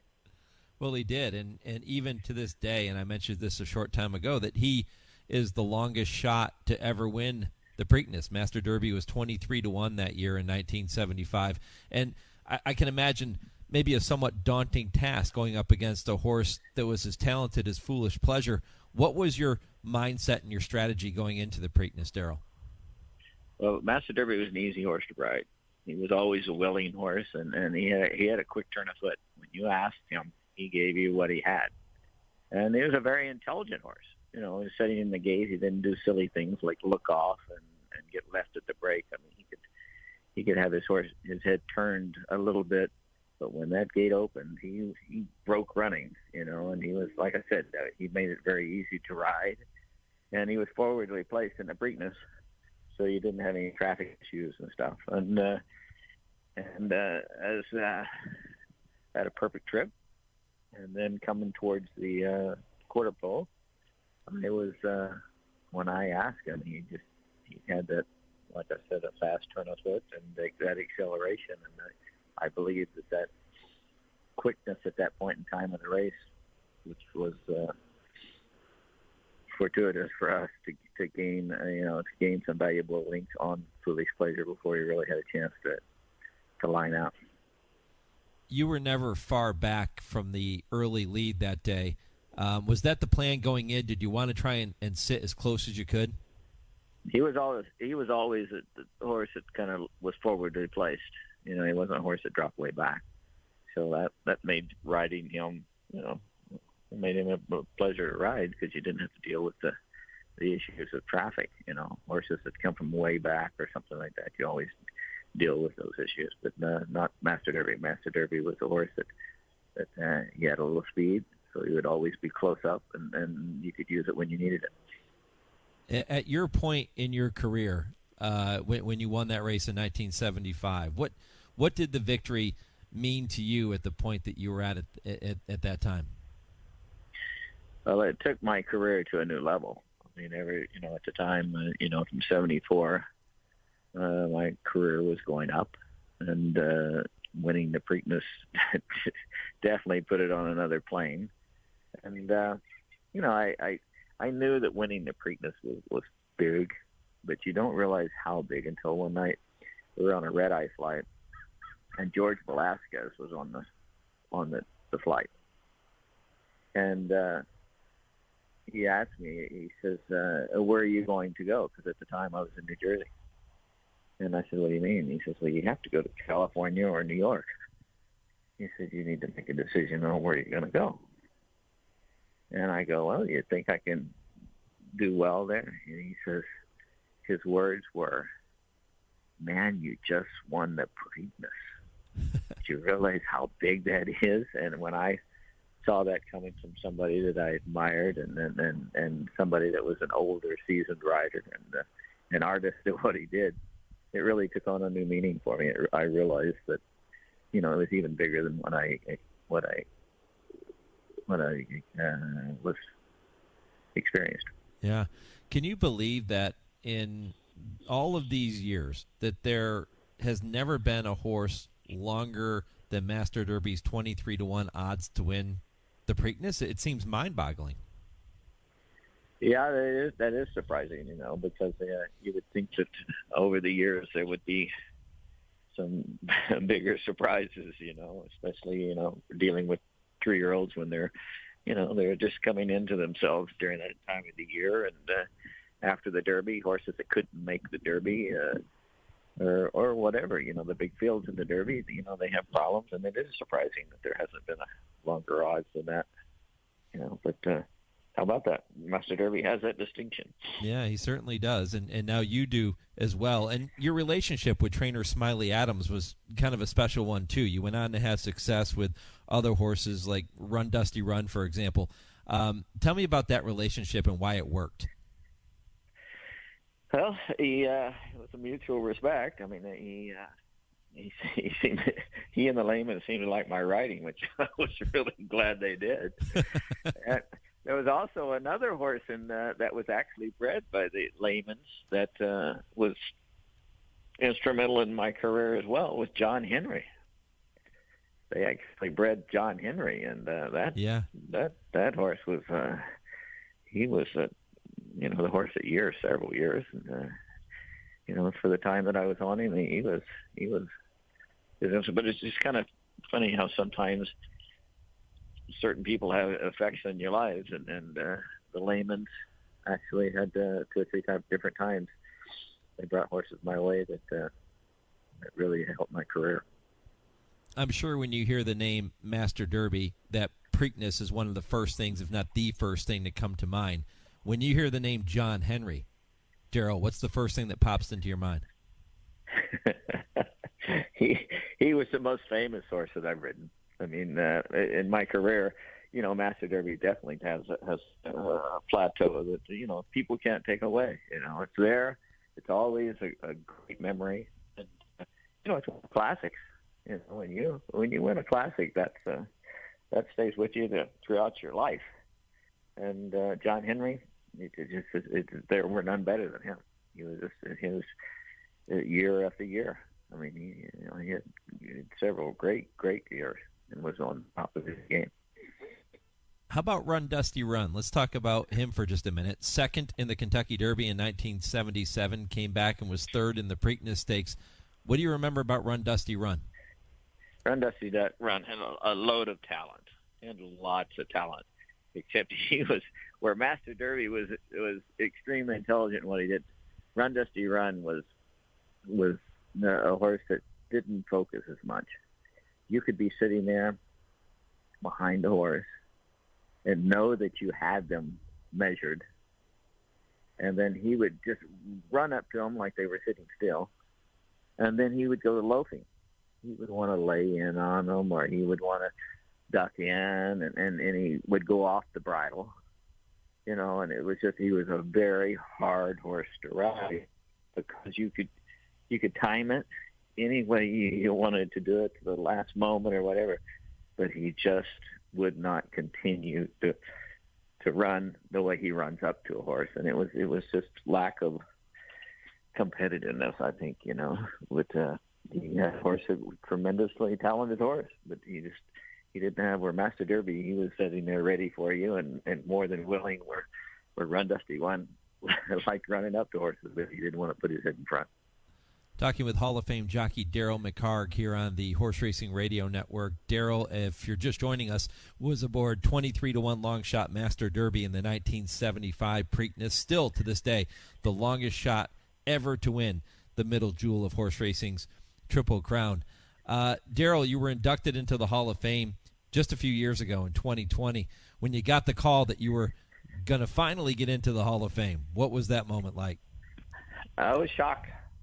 I was shocked. I was actually on the golf course with a guy that, you know, we were just two singles, and I didn't really know him. But I got the phone call, and as we were walking up to the green, I said, I just got a phone call. And I told him, and if I was, he couldn't have cared less. But me, that was a great, it was a shock, and it was one of those things that you just never realize what it means to you until it happens. How cool is it now to think that, oh my goodness, I'm Darrel McHargue and I have a plaque in Saratoga Springs in the Racing Hall of Fame? That's got to be pretty cool looking back on it now. Well, I don't look at it as I'm Darrel McHargue, but I do look at it as to be recognized in racing for something that you enjoy doing and you worked hard to do it, and you were recognized for that. It's just an area that few people experience, and I've been one that's been fortunate to be able to be in that category. You know, Darrel, you were riding at a time when there were so many great riders. Not that there aren't today, but that was a time when you had, Pat Day and Chris McCarron and Randy Romero. I think Jerry Bailey was around at that time, right? Yes, correct. Yeah. Fantastic riders. And you mentioned Georgie Velasquez. Just talk about what it was like riding with those types of iconic riders day in and day out. I think at one point we had George Velasquez, Lafitte Pinkai, Sandy Hawley, Bill Shoemaker, Don Pierce, Angel Cordero, Jacinto Vasquez. Jerry Bailey was out there for a while. Pat Day rode some in California, but at one time Santa Anita had all those riders that were competing at that meet.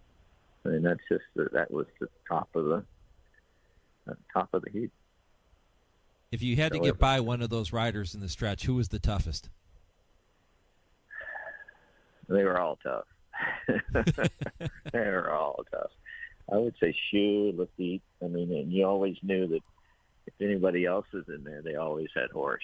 At one time you marveled at, and Steve Cawthon was there as well. You marveled that they were always coming after you, or you always had them to beat when you come up to the wire. They were getting all the best horses, and they were making the right decisions when they got on those good horses. Where to go and where to be.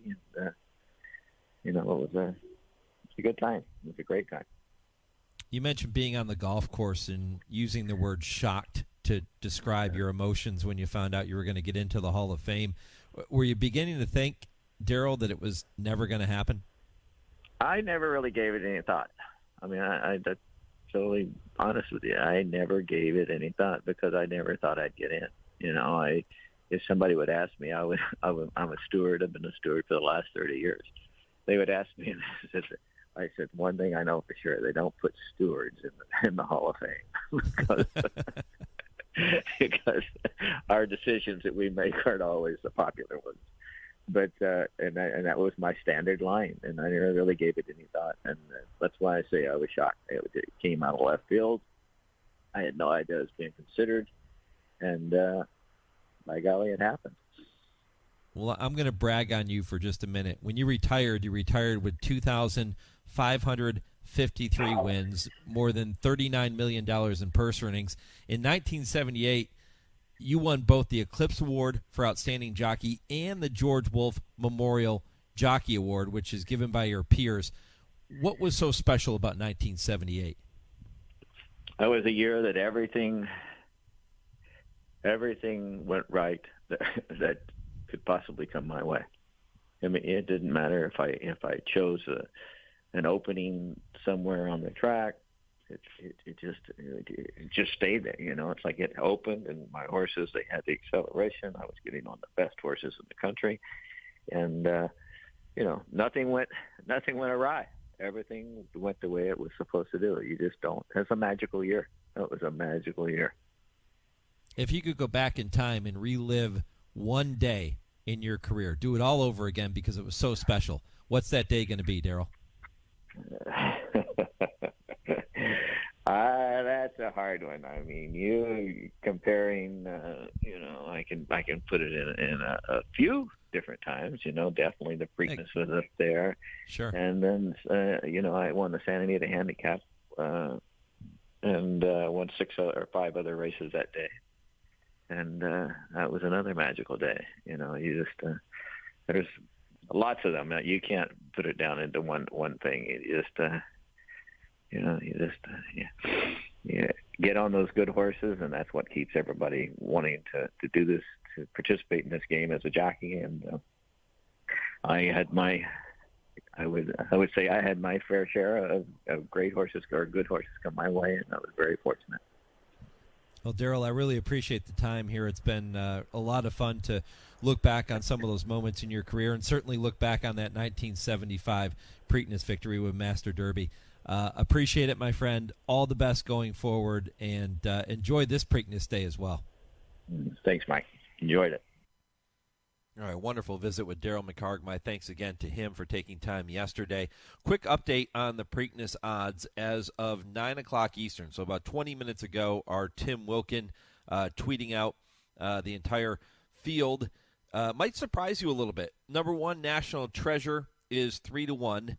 Number 2, Chase the Chaos, is 7-1. Mage, 2-1. Coffee with Chris is 8-1.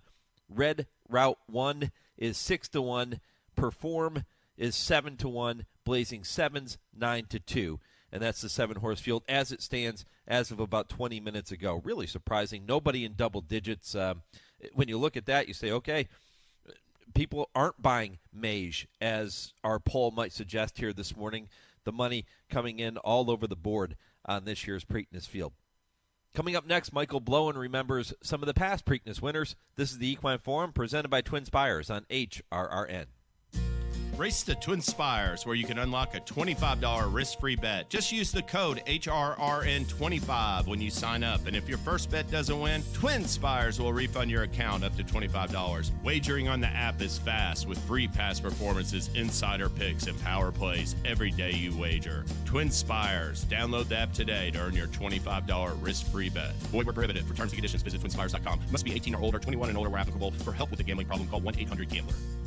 Racing fans, join us early on Preakness Stakes Day this Saturday at Santa Anita. Admission gates will open at 7:15 a.m. for a tremendous undercard from Pimlico. First live race post time on Saturday is at 1 o'clock, and assigned post time for the Preakness from Baltimore is at 4:01 Pacific. Visit our website now for dining and seating reservations, and you can experience the middle jewel in racing's Triple Crown. And you can also make reservations now for Memorial Day weekend next Saturday, Sunday, and Monday. Our live racing this Saturday will be highlighted by the $100,000 Misdirection Stakes for fillies and mares at 6.5 furlongs down the Hillside Turf Course. Bring the family on any Saturday or Sunday throughout our current Hollywood meet for our infield family fun zone that features pony rides, inflatable jumpers, and more. Don't forget, on all Fridays, we offer free parking and admission, as well as $3 beers and $5 margaritas. Santa Anita, it's the great race place.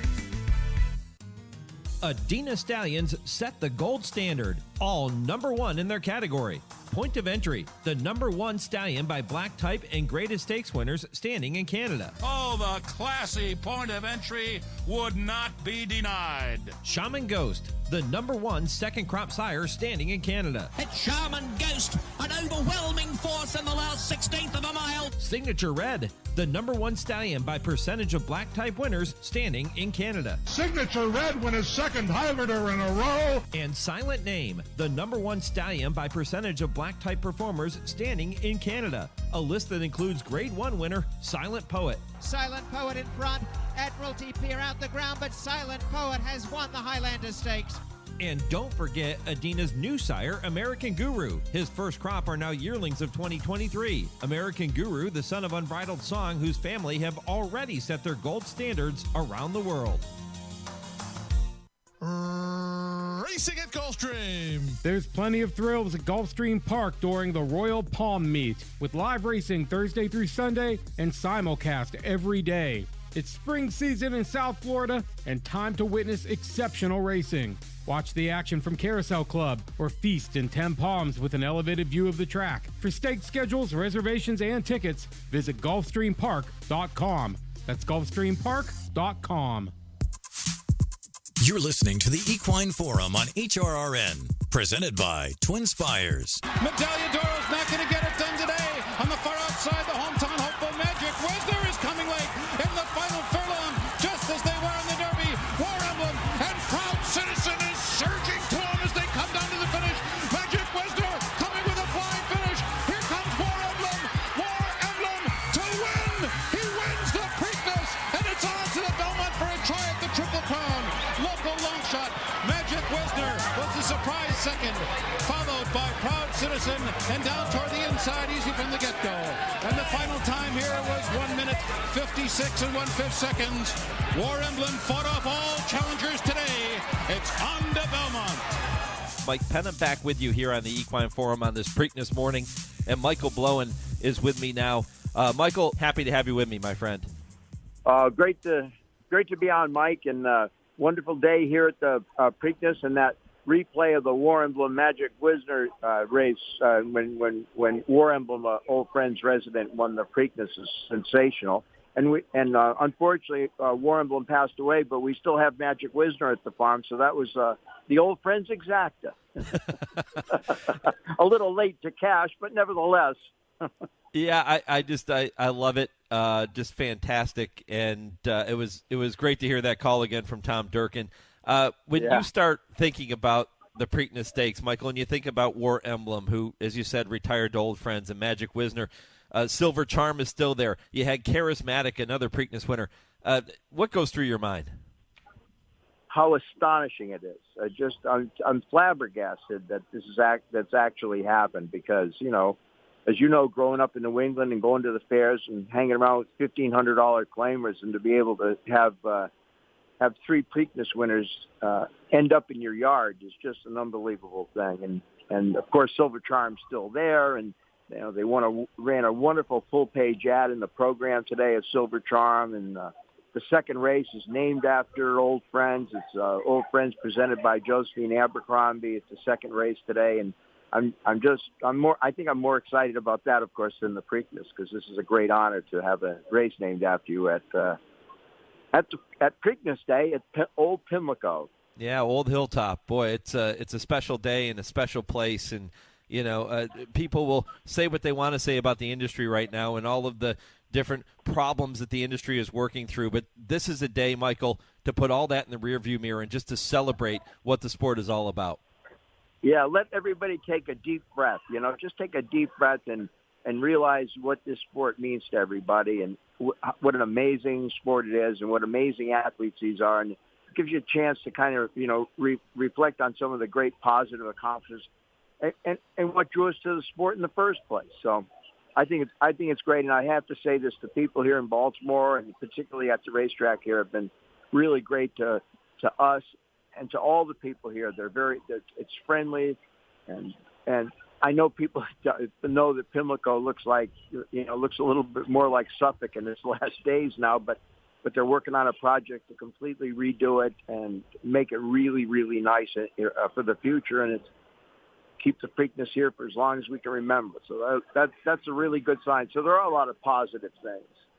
We mentioned the names of those 4 Preakness horses, 3 winners and a runner-up with Magic Wisner that have retired to old friends over the years. Michael, is this somewhat of a recruiting trip for you? Are you looking for another one? Well, it's funny that you should say that because I can't say anything about it, but I've already been approached by a farm and a trainer about retiring some famous horses. So, yeah, it kind of is, and I really like that because it's wonderful to engage these people.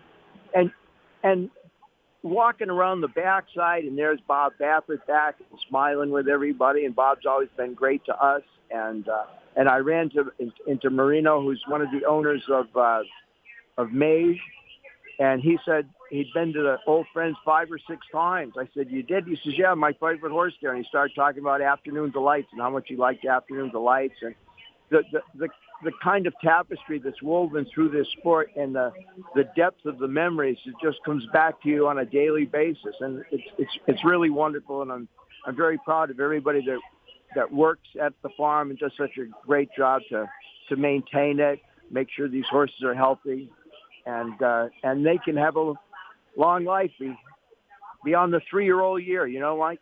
Yeah. Michael, I have about a minute and a half before I have to get to my next commercial break, but sure. What's the favorite? Let's talk about the 2 living Preakness horses, the Silver Charm and Magic Wisner. What's the favorite story you like to tell about each of them? Well, I'd love to tell the story about when Richard Migliore came to visit Magic Wisner and told me maybe in confidence, but no longer, that if he thought he had as good a chance as he was having coming down the stretch, he might have tried harder at the beginning. And then when we got Magic Wisner, we were told he's a gelding, but he had a girlfriend, and the girlfriend had to come with him because they're inseparable. And the girlfriend's name is Bose a 10. And they were right. They're together all the time. They're a great couple. And Silver Charm, of course, his brilliant, his whole brilliant career. I'm totally in love with him. When I wake up every morning and look out the window and there's Silver Charm in the backyard, expect me to bring out his chopped up crumbs of Mrs. Pasture's cookies. I feel like, it's going to be a great day because he's an amazing animal, and I feel so privileged to be able to wake up every morning and see all these great horses, and then see the people come visit them and see the look on their face of appreciation that they're able to come up and feed some of these horses carrots and things. It's just it's turned into a remarkable. Old Friends turned into a remarkable institution. We are lucky to have had those horses on the racetrack, and Michael, they are happy to have you and lucky to have you and the team at Old Friends for their retirements, and really appreciate all the work you do. oldfriendsequine.org is the website where you can learn more. And Michael, enjoy Preakness Stakes Day, my friend. Thanks for taking a few minutes. You too, Mike. Thanks a lot. All right. Coming up next, Tom Rooney, NTRA President, breeder of Coffee with Chris, and yeah, he's from that famous Rooney Steelers family. Going to talk to him coming up next. This is the Equine Forum presented by TwinSpires on HRRN.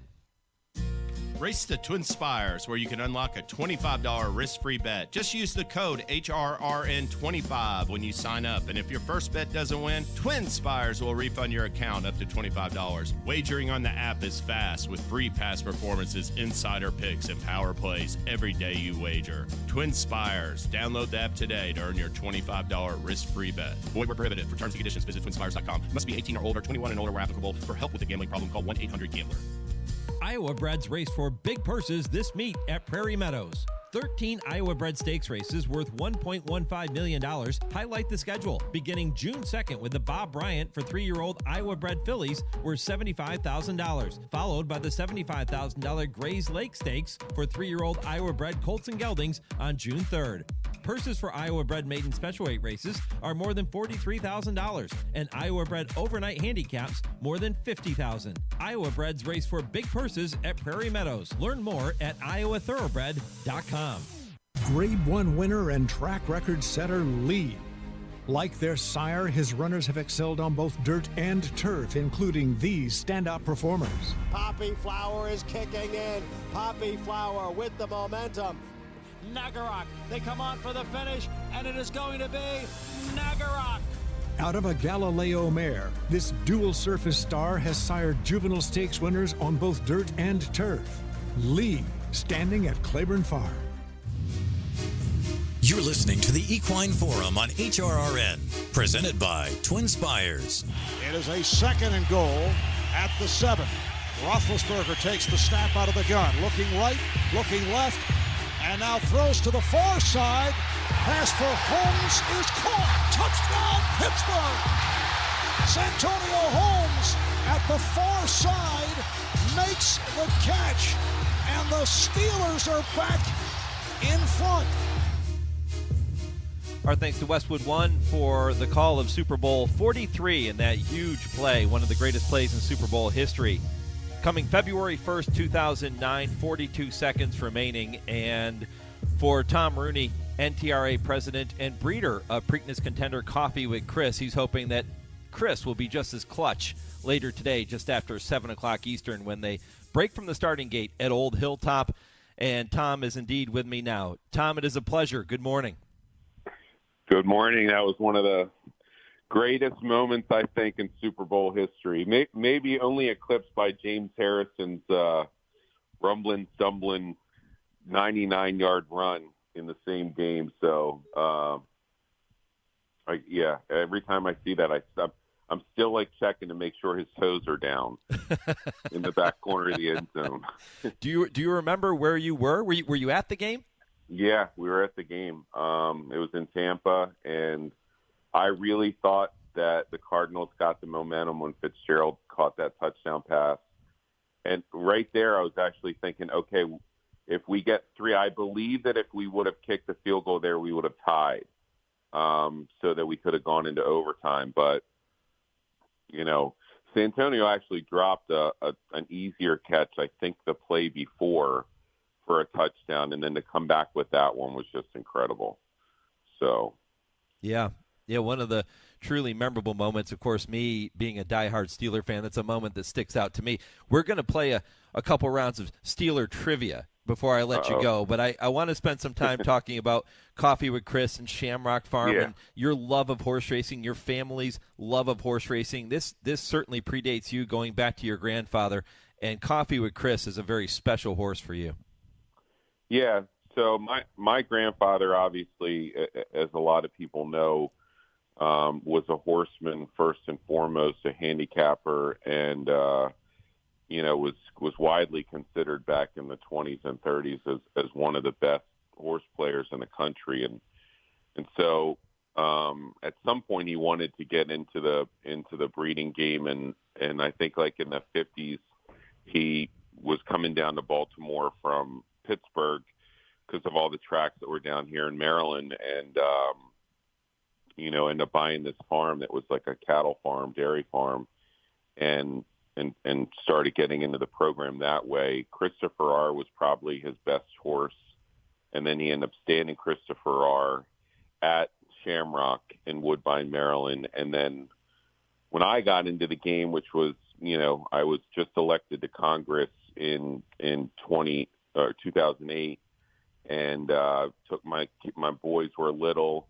They were foals up there at Shamrock, and I said, let's go look at the baby horses. And our farm manager, Jim Steele, and Christy Steele were showing us around, and they said, here's a 2-year-old filly that has been abandoned, or somebody stopped paying the bills or whatever. Good confirmation. You should take her. And I'm like, do what with her? And so he's like, no, we'll send her to a trainer. And so that kind of got us started. And then I really started getting into pedigrees and looking for descendants of Christopher R. And Andy Mack, Coffee with Chris's mare, was still racing in the claiming ranks. And I kind of waited until she got, to a price I could justify to my wife. And, I just really wanted to kind of get as many of the Christopher R's for sentimental reason in my own stable as I could. And Andy Mack, I just thought she was a good cross with Ride On Curlin down in Florida. And here we have Coffee with Chris. Yeah, pretty special. When he goes to the post later today, I'm sure there'll be some emotions running through you. But what do you think that moment's going to be like? I don't know. I mean, I can't kind of get my head around the fact that this horse that I bred for $5,000 and sold for $2,000 to John Saltzman is in a classic race. I got a call from George Adams, who's a bloodstock agent in Maryland, congratulating me on being in the Preakness. And I was reading his sort of text, and I thought he meant Preakness Day, like, oh, cool, we're going to be on Preakness Day, so I get to see him run. And he goes, no, you're in the Preakness. And, like, from that moment on, like, I have not been able to sort of get my, emotion to that level as far as being able to comprehend that. But listen, I mean, this is obviously huge for Maryland. It would be huge for Maryland and our industry here. He's, I think, the longest shot in the field. And, I was asking people, I'm like, do I have any chance? They're like, you have no chance. And, but, he breaks well. He always seems to hang, as long as he sort of doesn't get away from the jockey and run off. I think that he never gives up. So we'll see, if there is a big difference in the talent level between him, who's running, some of our local stakes races here in the bigger graded stakes out there. But, I'm going to say a Hail Mary, and I'm going to hope for the best. And, anything can happen. But I think my grandfather will be looking down, and maybe he can put a good word in with the man upstairs. Yeah. Well, it's a wonderful story. And Maryland has such a tremendous history, and there is so much tradition with Maryland. Bill Boniface joined me earlier in the program and was talking about Deputed Testamony, and right. He's a native Marylander. Why do you think your grandfather decided to make Shamrock Farm and that location in Maryland? Why do you think he decided to base everything there in Maryland? I think it's because of the amount of tracks. Bill would know this better than me, but I think that the answer was there were several tracks down here, not just Pimlico, but you had like Havre de Grace and you had Bowie. There were several tracks here to run at, and Delaware obviously up the road and Laurel, but I think it also had to do with my dad and his brother went to Mount St. Mary's, which is kind of like on the way from Pittsburgh to, Baltimore, and Shamrock sort of on that same route a little further down the road. That might literally be how he saw the property that was for sale, but they just, I guess in Pittsburgh at that time, or really, you had the Meadows up there, but that's harness. I think that he just wanted to, take a different step in racing and not just be a horse player, but also be in the breeding game too. So that's what my dad has sort of told me. So I don't know if that's 100% true, but it makes sense. Visiting with NTRA President and breeder of Preakness contender Coffee with Chris, Tom Rooney, here on the Equine Forum on the Horse Racing Radio Network. Tom, let's talk about the political side of things for a minute. You are a former member of the U.S. House of Representatives, and you have that political background. What's kind of racing through Washington on the NTRA side of things? Well, obviously, we had to get HISA to the point where it would satisfy some of the court questions, constitutional questions that were out there during the lame duck session in December. HISA, the Horse Racing Integrity and Safety Act, has been years in the making by Andy Barr from Kentucky and Paul Tonko from New York in an effort to kind of unify the standards of what racetracks and anti-doping should be, so that different states don't have different standards. Obviously, you're running into people that believe that the state racing commission should continue to control that.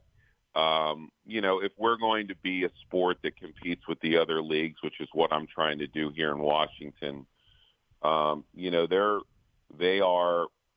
they effectuate interstate commerce. It is not just like my grandfather might have been just racing in Maryland, and dealing with this circuit. You see these horses that are coming to Pimlico today.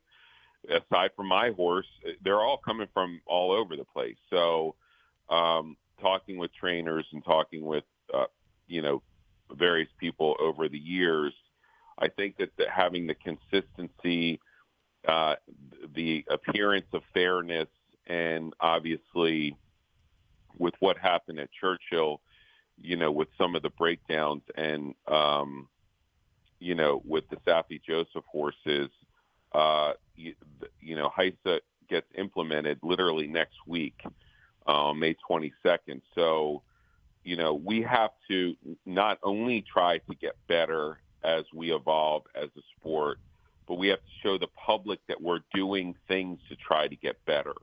And so when you had the breakdowns last week at Churchill and the people that were opposed to HISA were still making statements, like even now, when the eyes of the world are looking at our sport, not about Mage as much as they should, but about, when my friends from high school call me up or college, say, hey, what happened at that horse race? We have to be able to respond that we are getting better. We're doing better. We're advancing with modern technology to do everything that we can to keep the oldest sport in this country on par with the other major sports. That coupled with getting horse racing on sports betting apps like FanDuel so that you can parlay a vote for, the Heat game, the Pirates game. And, if my son says, Dad, who's going to win the Derby? And I say, this horse is going to win the Derby, and to be able to, boost your $20 bet to whatever because you can include horse racing. That gets the next generation involved. There's also tax issues we deal with, with horse depreciation. That's really helpful for our sales. Immigration's obviously a big issue. As you know, most of the people that work on that backstretch are guest workers coming in from somewhere else, and then on the farms as well. So those are the things we work at here at the federal level. Tom, I told the story on the show last week that I do several interviews with our affiliates around the country leading up to the big races. And Derby week, the very first question I got from every station around the country was, what's going on with the fatalities at Churchill Downs? And you mentioned that your friends who don't know anything about horse racing will ask you that same question. Right. How do you, as the president of the NTRA, how do you answer that question when you're asked? The first thing you say, it was a bad week. I said, I sort of enjoyed over the last couple years since I've started this job a relatively quiet tenure with regard to not having a cluster of fatalities like that, like at Santa Anita a few years back. I think that it was, with the case of Safi Joseph, it remains to be seen with the necropsies. With regard to the other ones, definitely I know that HISA is working with Churchill to figure that out.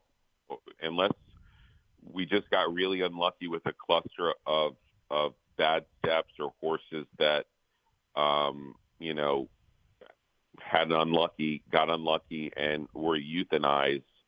Unless there was something more with the track that we weren't aware of because of one reason or another, and we'll get to the bottom of that. But what I say to them is just it was a bad week, and I also point to the fact that we've got different standards coming into play next week with regard to safety, racetrack safety, and doping that might help limit those clusters. But listen, Mike, you are never with this. There's an inherent risk in our sport. Everybody knows that the worst could happen, and that's true in any sport. The difference is the horses can't really say so much that this is bothering them or that's bothering them. But I do believe, talking with vets, that with modern technology continuing to improve, there will be a way that a vet watching a post parade or them getting ready in the paddock will be able to see that there's something a little off about their gait or their walk or something that, raises a red flag that just kind of like the naked eye might not see. And I think that as time goes on, here's the bottom line, Mike. We were the second most watched program in the country this year, the Kentucky Derby, behind the Super Bowl. That is a huge statement to show that people want to watch the oldest sport in this country. Now, juxtapose that with the deaths, the fatalities there, and the story that came out from the press being that and not Mage, just shows to me that we have a responsibility. If we've got that many people interested in our sport, and yet we still have breakdowns to the point where that's the narrative and not the winner, then we owe it to those fans that keep tuning in to get better. And we're doing that with HISA, and we're doing that with everything else in our sport is to make sure that people want to keep tuning in future years, that we don't go the way of greyhound racing or the circus. 10 years ago, you could have gone to a dog race in Florida. You could have gone to Ringling Brothers and watched the elephants. Now you can't.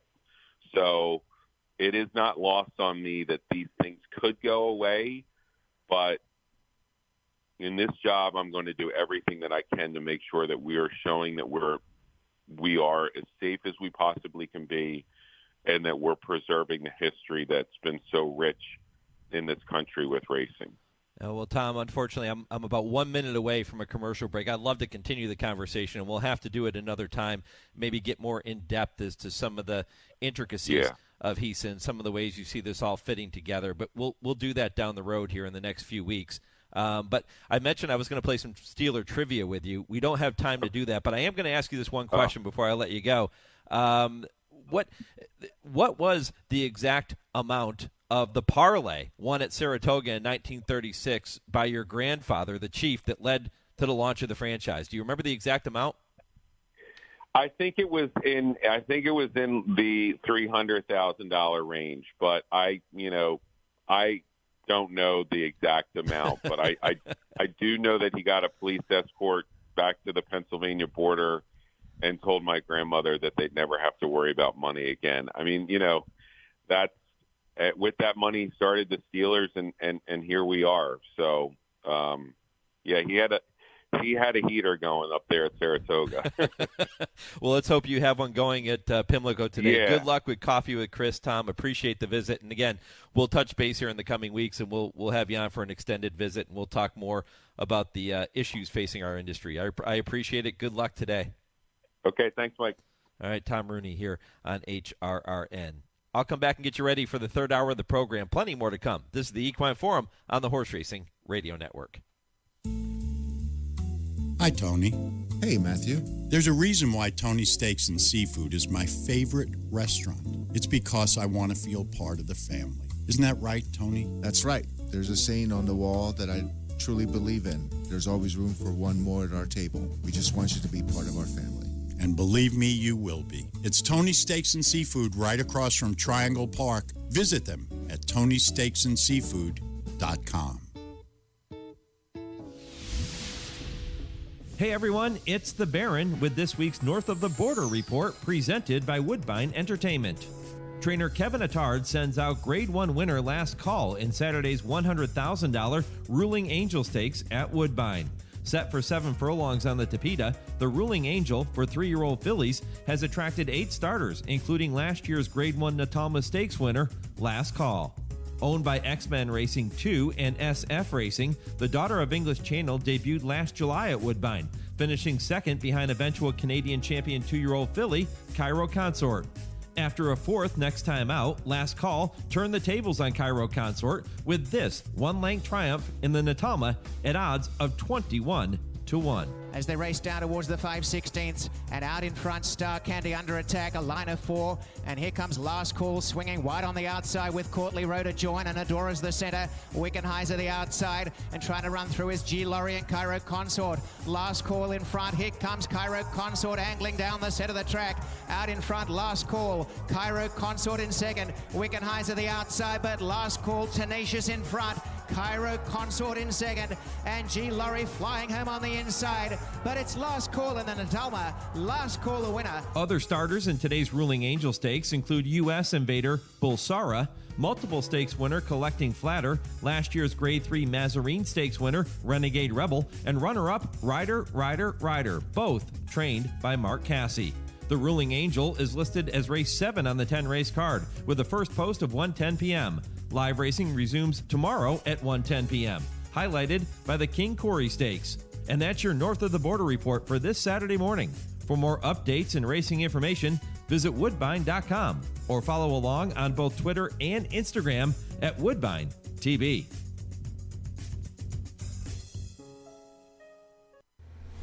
HRRN is live online. Go to our website at horseracingradio.net to stream all of our broadcasts live or listen to the show archives anytime. Read our blogs, get the latest news, and see our entire broadcast schedule. It's all there at horseracingradio.net. And follow us on Twitter at HRRN and like our page on Facebook. Search Apple Podcasts for HRRN and download our latest shows. HRRN is home to racing's biggest events, and our home on the web is at horseracingradio.net.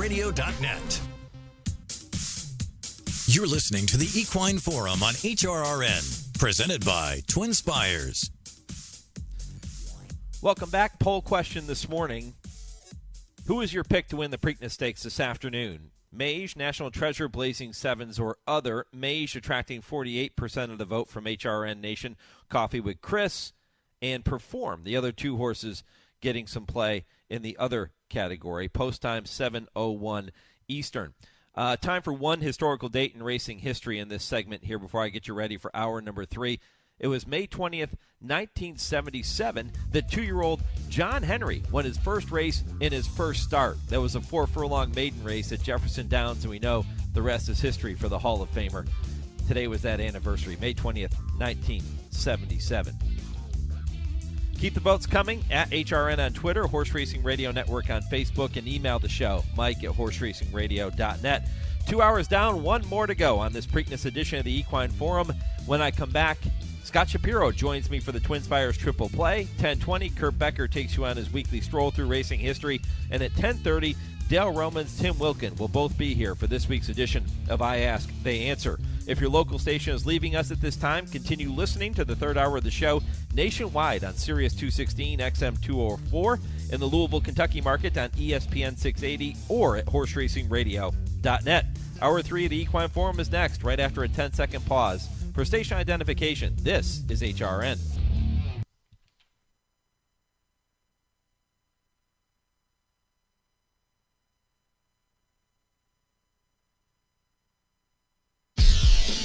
From the rail to your radio, this is the Horse Racing Radio Network.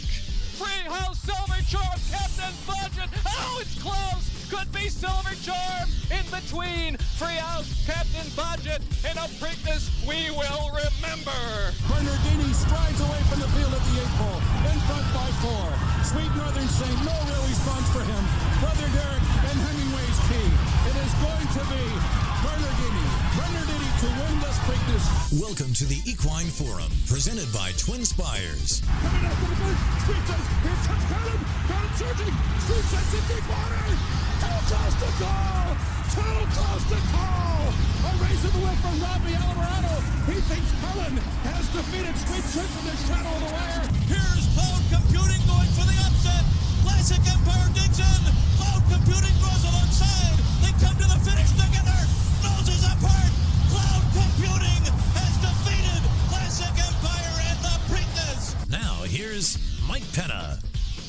Welcome back to hour number 3 of the Equine Forum. Mike Penna, Baron of the Backstretch, getting closer to post time for the first of 14 races slated for Preakness Stakes Day at Old Hilltop. That one coming your way in just a little less than 30 minutes at 10:30 Eastern. And, of course, the Preakness Stakes, the signature event, maybe not the sexiest Preakness we've seen in recent memory. As a matter of fact, I told you earlier, the 7 horses, after the defection of First Mission on Friday, the 7 horses, the smallest field since 1986. And most people will look at this and say, yeah, it's Mage's race to lose, and I think it certainly is. The Derby winner is going to be a heavy favorite, but they don't run the race on paper, and this is a sport where it's very much, what have you done for me lately? And yes, the Derby win was very impressive, but now he has to bring it yet again, and he has to bring that same level of intensity, and he'll have to run that same race if he wants to be victorious coming up later today. Post time for the Preakness, by the way,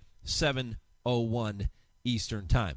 The third hour of the show begins with our TwinSpires Triple Play. I will be joined momentarily by Scott Shapiro to walk through 3 races you can keep an eye on later this afternoon.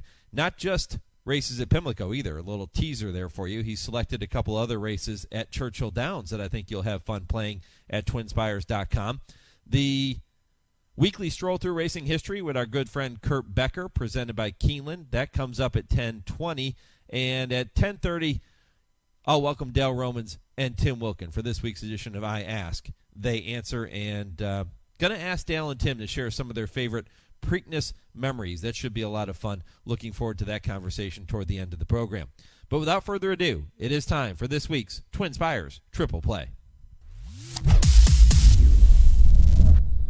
All right, Scott Shapiro, appreciate the time as always, my friend. And as I mentioned, you have selected 3 races, 2 of those coming from Churchill Downs. And I love the choices because you gave people something to think about other than Preakness Stakes, and you gave people a few different types of races that they can focus on later this afternoon.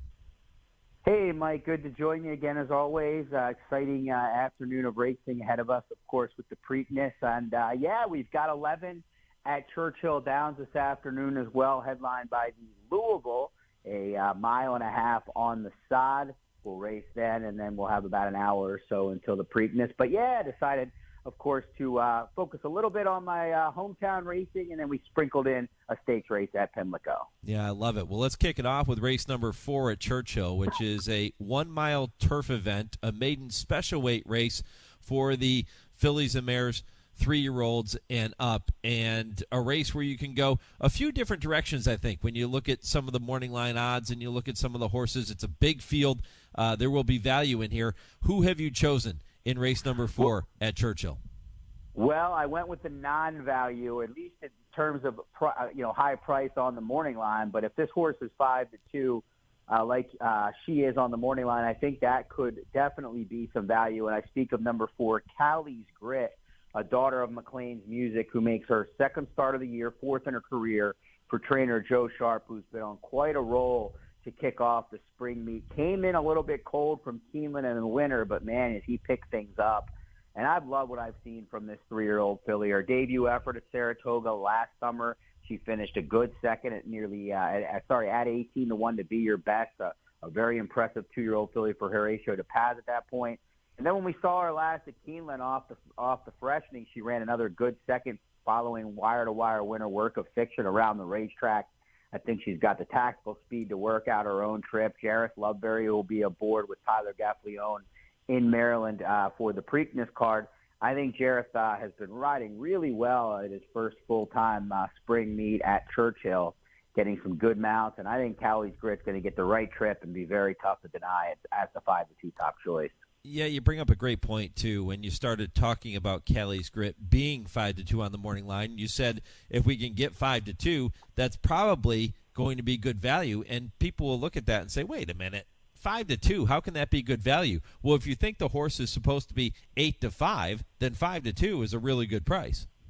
No, exactly. And, most times in the triple play, I don't pick favorites, as you've known over our time doing this, but did think the card looked a little bit formful and wanted to go with some things that I think were likely to win.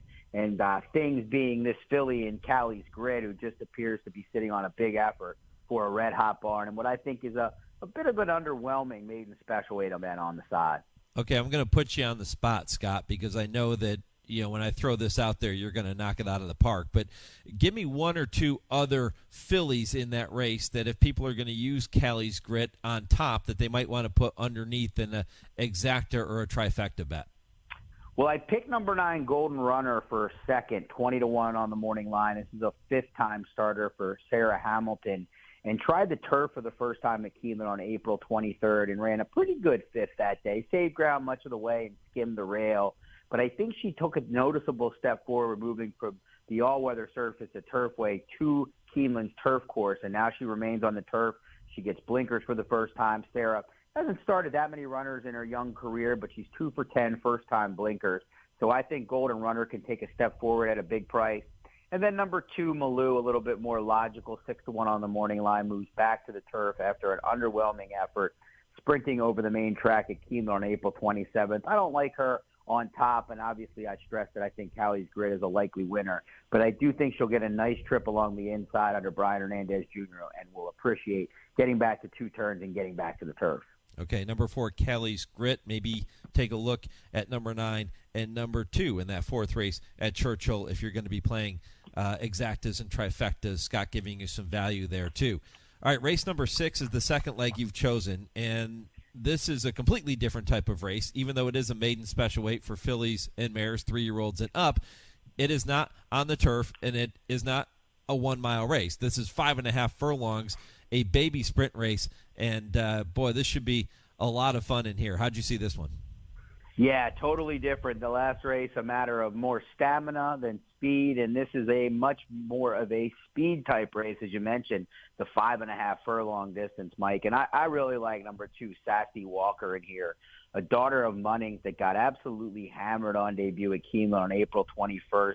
Went off at 2-1 in a 9-horse field that day and did all the dirty work, battled early, put away all the other early speeds. But that race absolutely fell apart. The top 3 finishers all coming from well off the pace. She was by far the best of the speed to stick around. And that was at 6.5 furlongs, first time out, a tough distance to win at. Now she cuts back to the 5.5 furlong distance. She's got the race under her belt. She gets Ray Gutierrez this time aboard, a very good forward jock. I think Sassy Walker is going to run a really big effort in her second career start for trainer Phil D'Amato. Yeah, she looks like she could be very tough in this spot. That early speed she showed last time out should bode well, cutting back to 5.5 furlongs in this spot this afternoon. And I think I referred to these as baby horses going 5.5 furlongs. Not babies. They are 3-year-old fillies, so they're a bit more mature than 2-year-olds, but there are a lot of first-time starters, so a lot of horses still trying to figure this game out. Without question, first-timers and some second-timers in here. Only one horse, in fact, with multiple races under their belt in Miss Arlington. So while they're not the juvenile sorts, they're definitely young and still figuring things out. When you see a race like this, Scott, do you tend to gravitate toward the horses that have at least a little bit of experience, or do you try to take a look at some of those firsters and decipher if they're going to be live first time out? Well, I think 5.5 furlongs more than the 6.5, I'm going to be more likely to give first-time starters a look. But first I'm going to look at the horses with experience that are likely to take some money and go from there. If they're horses that I think are a little dressed up based on their 1 or 2 races of experience, maybe they just clunked along and picked up the pieces, maybe I thought it was a weaker group than the one they're in this spot, then I'm going to maybe look at some first-time starters. But I'm going to always prefer a horse with experience if all things are equal. And in this case, I think the second-time starters in here have an experience edge, which is obvious, but also are legitimate fillies.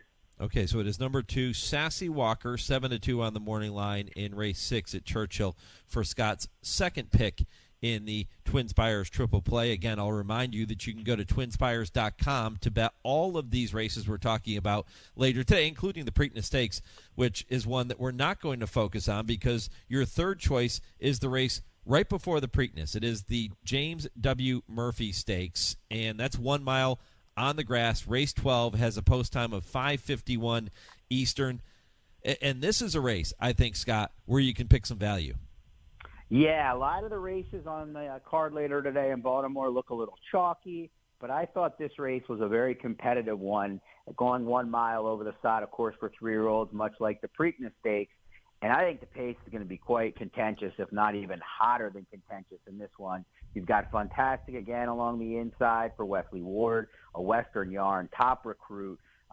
You've got Fade the Noise, who's stretching out from 2 turns to 1 turn. Lots of potential speed or a lot of potential speed, I should say, in this 1 mile event. And I think it's going to bode very well for number 8, Wonderful Justice, who makes his fourth career start, I can say that, and had 2 turf wins from just off the pace at Fairgrounds, and then tried Grade 3 company in the Transylvania back on April 7th at Keeneland, and very little went right for this son of Justify that day. Was in tight on the first turn and then had really no shot to run in the lane, and was beaten handily that day by Mostache, Nagarock, who's in this spot and has a big chance, and then Web Slinger, who came back to win on Derby Day at a huge price for Mark Cassie.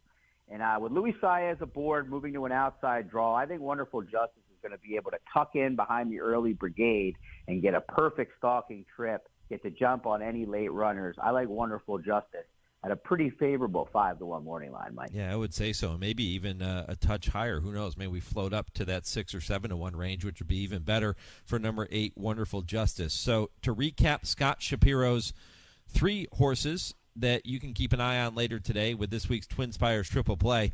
He'll go in the 4th race at Churchill. He'll go in number 4, Callie's Grit at 5-2.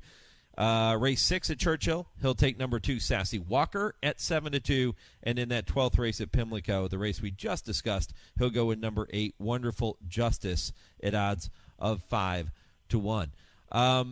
Scott, what can folks expect at TwinSpires.com other than going there to place their wagers on those 3 races and many, many more? What other promotions and offers can folks expect when they go there? Yeah, big offer today on the Pimlico card. Money back, where you get up to $10 back if your horse finished 2nd or 3rd on your win bet. That's for every eligible race on the card. And then in addition to that, at Churchill today, we've got a few select races for the money back offer. Once again, get up to $10 back on your win bet.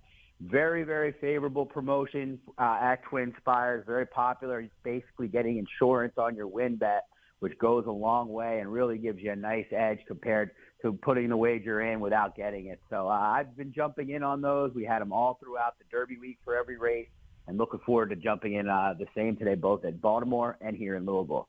All right, there you have it. Scott Shapiro. Go to TwinSpires.com to bet all of the races we just talked about and all the races you're going to play later today, whether they're at Churchill or they're at Pimlico or they're at another track.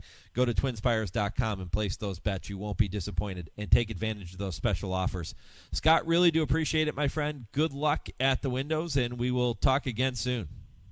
Sounds good, Mike. Have a great Preakness Day, and best of luck to you as well. Yeah, happy Preakness Day to you. Scott Shapiro with the TwinSpires Triple Play.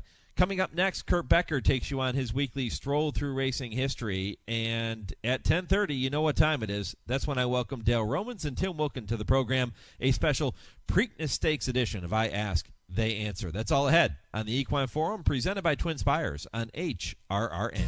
Race to TwinSpires, where you can unlock a $25 risk-free bet. Just use the code HRRN25 when you sign up. And if your first bet doesn't win, TwinSpires will refund your account up to $25. Wagering on the app is fast with free past performances, insider picks, and power plays every day you wager. TwinSpires. Download the app today to earn your $25 risk-free bet. Void where prohibited. For terms and conditions, visit TwinSpires.com. Must be 18 or older, 21 and older where applicable. For help with a gambling problem, call 1-800-GAMBLER.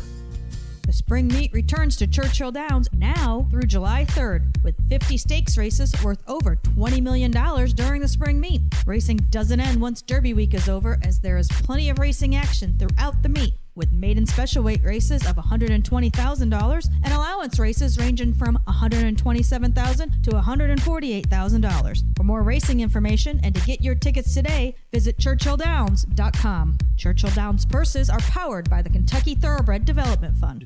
Racing at Gulfstream. There's plenty of thrills at Gulfstream Park during the Royal Palm Meet, with live racing Thursday through Sunday and simulcast every day. It's spring season in South Florida and time to witness exceptional racing. Watch the action from Carousel Club or feast in 10 Palms with an elevated view of the track. For stake schedules, reservations, and tickets, visit GulfstreamPark.com. That's GulfstreamPark.com. Oscar Performance, #1 for all sires of 2-year-olds on turf by Progeny earnings for 2022. And breeders are excited for what lies ahead in 2023. And the winner is, Indeed has won the Castle and Key Bourbon. Red carpet ready indeed. She's looking good. She wins by 3 in the end. Oscar Performance, standing at Millridge, raising and selling racehorses with 36 Grade 1 winners since 2000.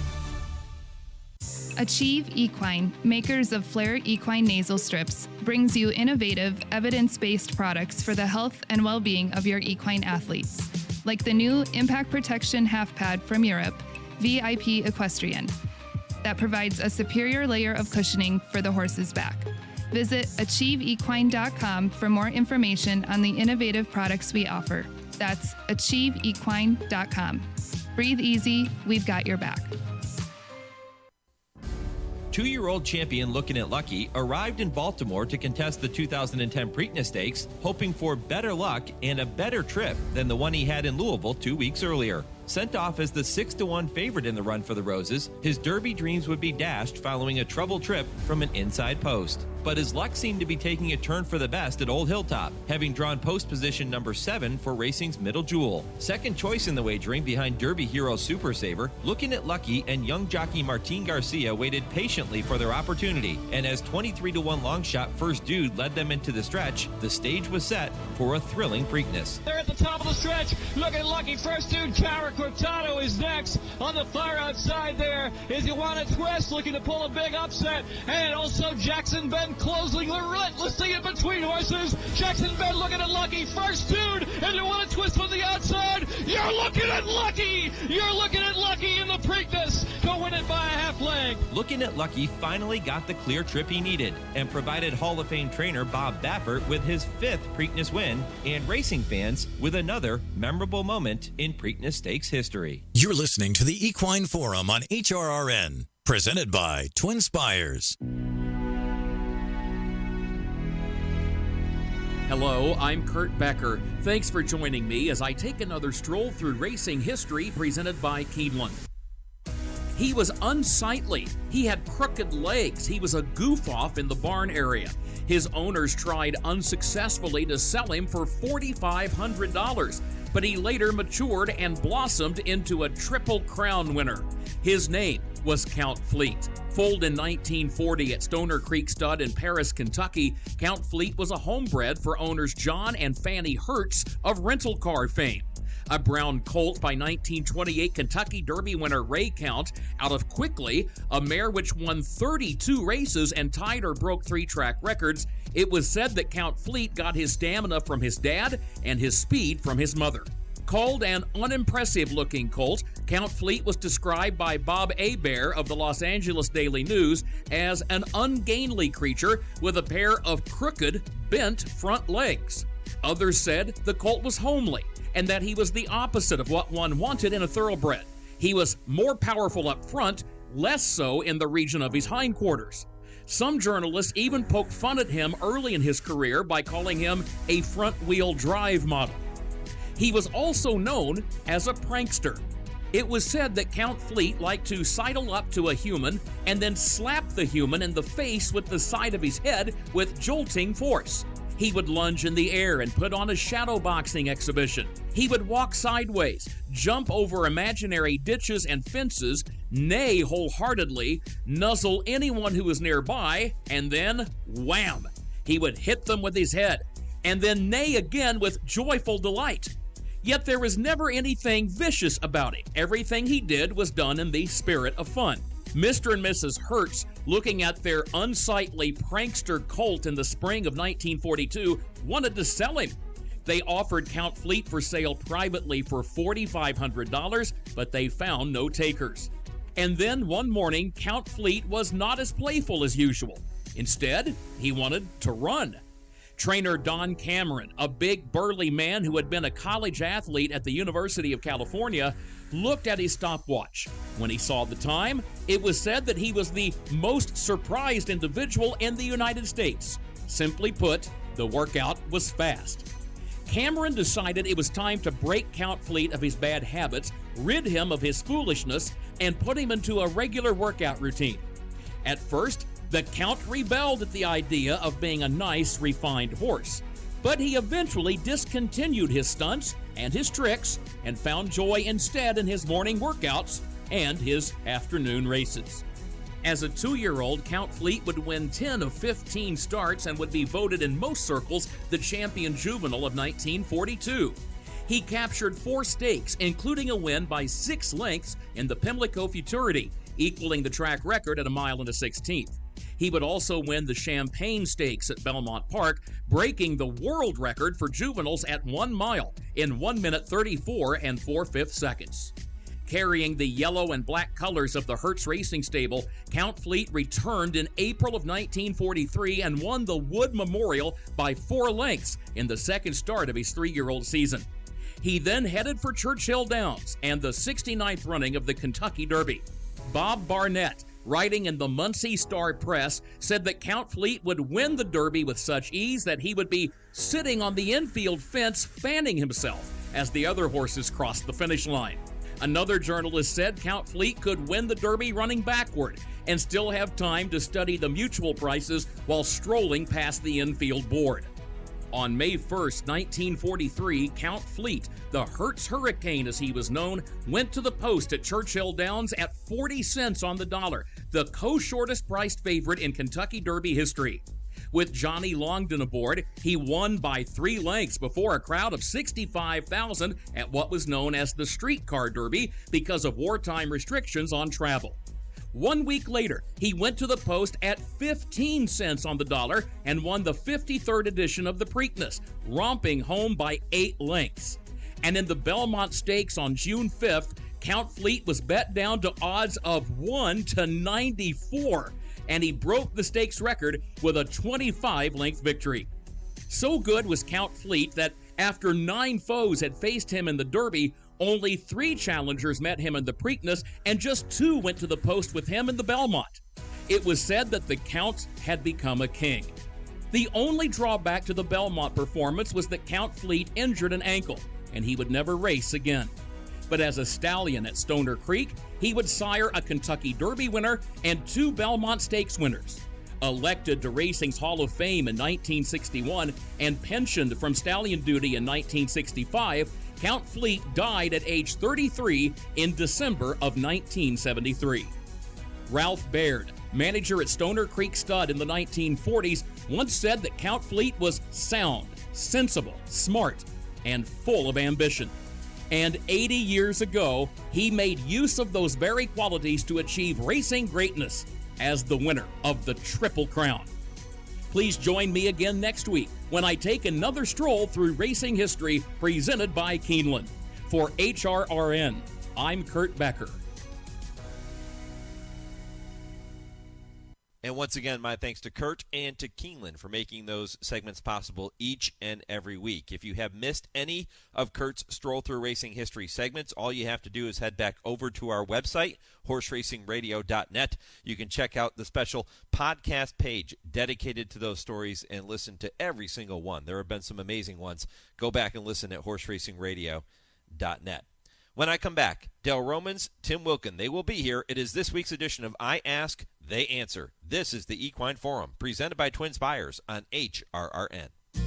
Race the TwinSpires, where you can unlock a $25 risk-free bet. Just use the code HRRN25 when you sign up. And if your first bet doesn't win, TwinSpires will refund your account up to $25. Wagering on the app is fast with free past performances, insider picks, and power plays every day you wager. TwinSpires. Download the app today to earn your $25 risk-free bet. Void where prohibited. For terms and conditions, visit TwinSpires.com. Must be 18 or older, 21 and older where applicable. For help with a gambling problem, call 1-800-GAMBLER. Airdrie Stud is proud to announce the arrival of Grade 1 winning millionaire Happy Saver for the 2023 season. Happy Saver boasts one of the most important female families of the century, as his third dam is Broodmare of the Year Weekend Surprise, dam of the legendary AP Indy. Undefeated in his first 5 starts, Happy Saver capped off his perfect 4-for-4 season with an emphatic victory in the historic Grade 1 Jockey Club Gold Cup. And Happy Saver stays undefeated. He steps up and he wins the Grade 1 Jockey Club Gold Cup. Airdrie Studs, Happy Saver. Think about it. This healthy horse tip is brought to you by Kessmark. Ice or cold therapy is no stranger to any serious human athlete before, during, and after training or competition. Using a cold saltwater spa with sea and Epsom salt can help to reduce inflammation and increases circulation, which helps acute and chronic micro-injuries to resolve with regular use. This treatment also aids in keeping horses sound and healthy. Horses love the cold water spa. If a horse has a serious injury, cold therapy won't diminish that injury, but it will help with inflammation and better healing. For more healthy horse tips, visit Kessmark.com or follow them on Twitter at Kessmark_equine. That's KESMARC_equine. It's time now to shine the spotlight on the Darley Taking the Reins Performer of the Week. Final eighth of a mile, Crimson Advocate still finding here. Edwin Gonzalez for George Weaver. Here's a stake sweep for George Weaver. Here's Crimson Advocate in front. Crimson Advocate, the daughter of Darley stallion Nyquist, with an impressive 3.5-length win in the Royal Palm Juvenile Fillies at Gulfstream this past weekend, breaking her maiden in the process and earning a place at Royal Ascot next month. Just imagine. Crimson Advocate is your Darley Taking the Reins Performer of the Week. Darley Stallion Nyquist. In addition to talented juveniles like Crimson Advocate, his 3-year-olds are also excelling. Only Into Mischief has more sophomore stakes winners than Nyquist. Learn more about Nyquist and all the Darley Stallions by visiting darleyamerica.com.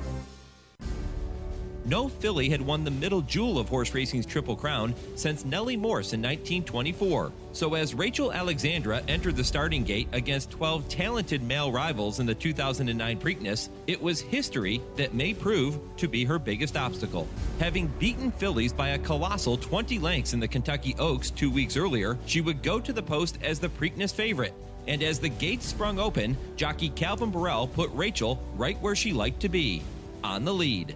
Having put away all challengers through testing fractions, history seemed to be within reach as she turned for home with the lead. But Kentucky Derby winner Mind That Bird refused to go quietly. Mind That Bird on the far outside. The Derby winner, Mind That Bird, closing a late gap. But it is Rachel Alexandra. She's simply above and beyond them. A filly has won the Preakness. Mind That Bird was second. Rachel did it. She had held off the Derby winner to become the first filly to win the Preakness in 85 years. And her historic run in the 2009 Preakness Stakes provided yet another memorable moment in Preakness Stakes history.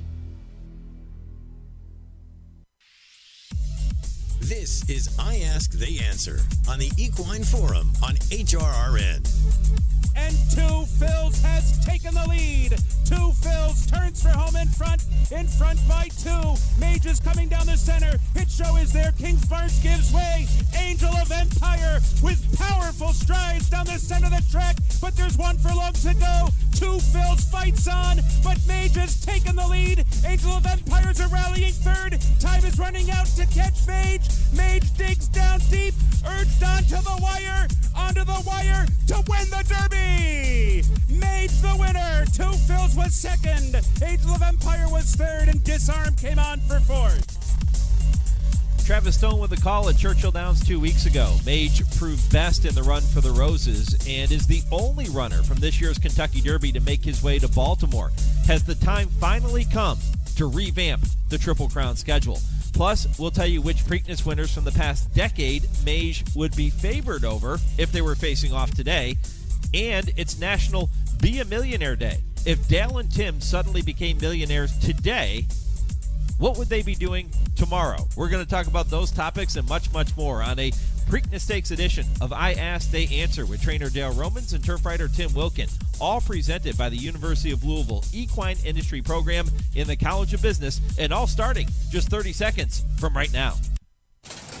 Learn the business of horses in the world's only accredited equine business program, the University of Louisville Equine Business Program. The University of Louisville has a legacy of excellence educating and developing industry leaders for over 35 years. Classes are taught by industry experts in state-of-the-art facilities located in the heartland of America's equine industry. The University of Louisville Equine Business Program. When it comes to horses, we mean business. For more information, visit business.louisville.edu/equine. All right, guys, I'm pretty sure we talked about this topic on last year's Preakness Morning Show, because it seems like every year after the Kentucky Derby, the conversation of changing the spacing of the Triple Crown races comes to the forefront. This year, with Derby winner Mage being the only Kentucky Derby horse to make the trip to Baltimore, I'll ask you again, has the time come to revamp the Triple Crown? Dale, you want it first? Yeah, I will take that one because I have big opinion here. The time will never come. It's been like this for years. You change all the records. Triple Crown winners wouldn't mean as much. We always talked about it because we couldn't have a Triple Crown winner. Now we've had two in the last decade.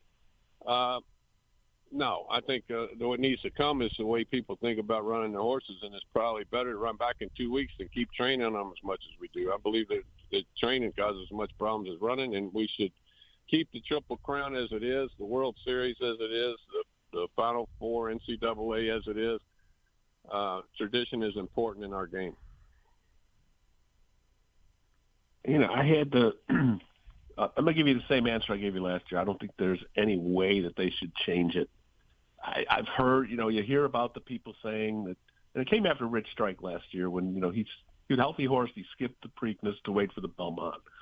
There was nothing wrong with him. People have proposed the idea of running these races like 4 weeks apart. Okay, let's say taking this year's Triple Crown, May 6th is the Derby then. The Preakness would be on June 3rd. The Belmont would be on July 1st. And now with the way the Triple Crown is, like it or not, mainstream sports fans that follow horse racing get into the Triple Crown. Everybody watches the Kentucky Derby, and then everyone will watch the Preakness in 2 weeks after that to see if the Derby winner can win that and go on to Belmont and win the Triple Crown. I just think the interest would wane greatly if you're having 4 weeks in between races. It'd be hard to sustain the momentum, to promote all this stuff if there's 4 weeks in between races. And like Dale said, you get a Triple Crown winner. If there was a horse that won a Triple Crown with this kind of format, there's a big old asterisk in front of it because it wasn't the traditional the format that we've had for years and years and years. I mean, it's supposed to be hard to win the Triple Crown, and that's why the horses that win it are so special. I just think I'm not a trainer, obviously, but I just think it would be easier on a horse to win 3 in a row with that kind of spacing. So I say leave it the way it is. Tradition means something in this sport. Keep it the way it is.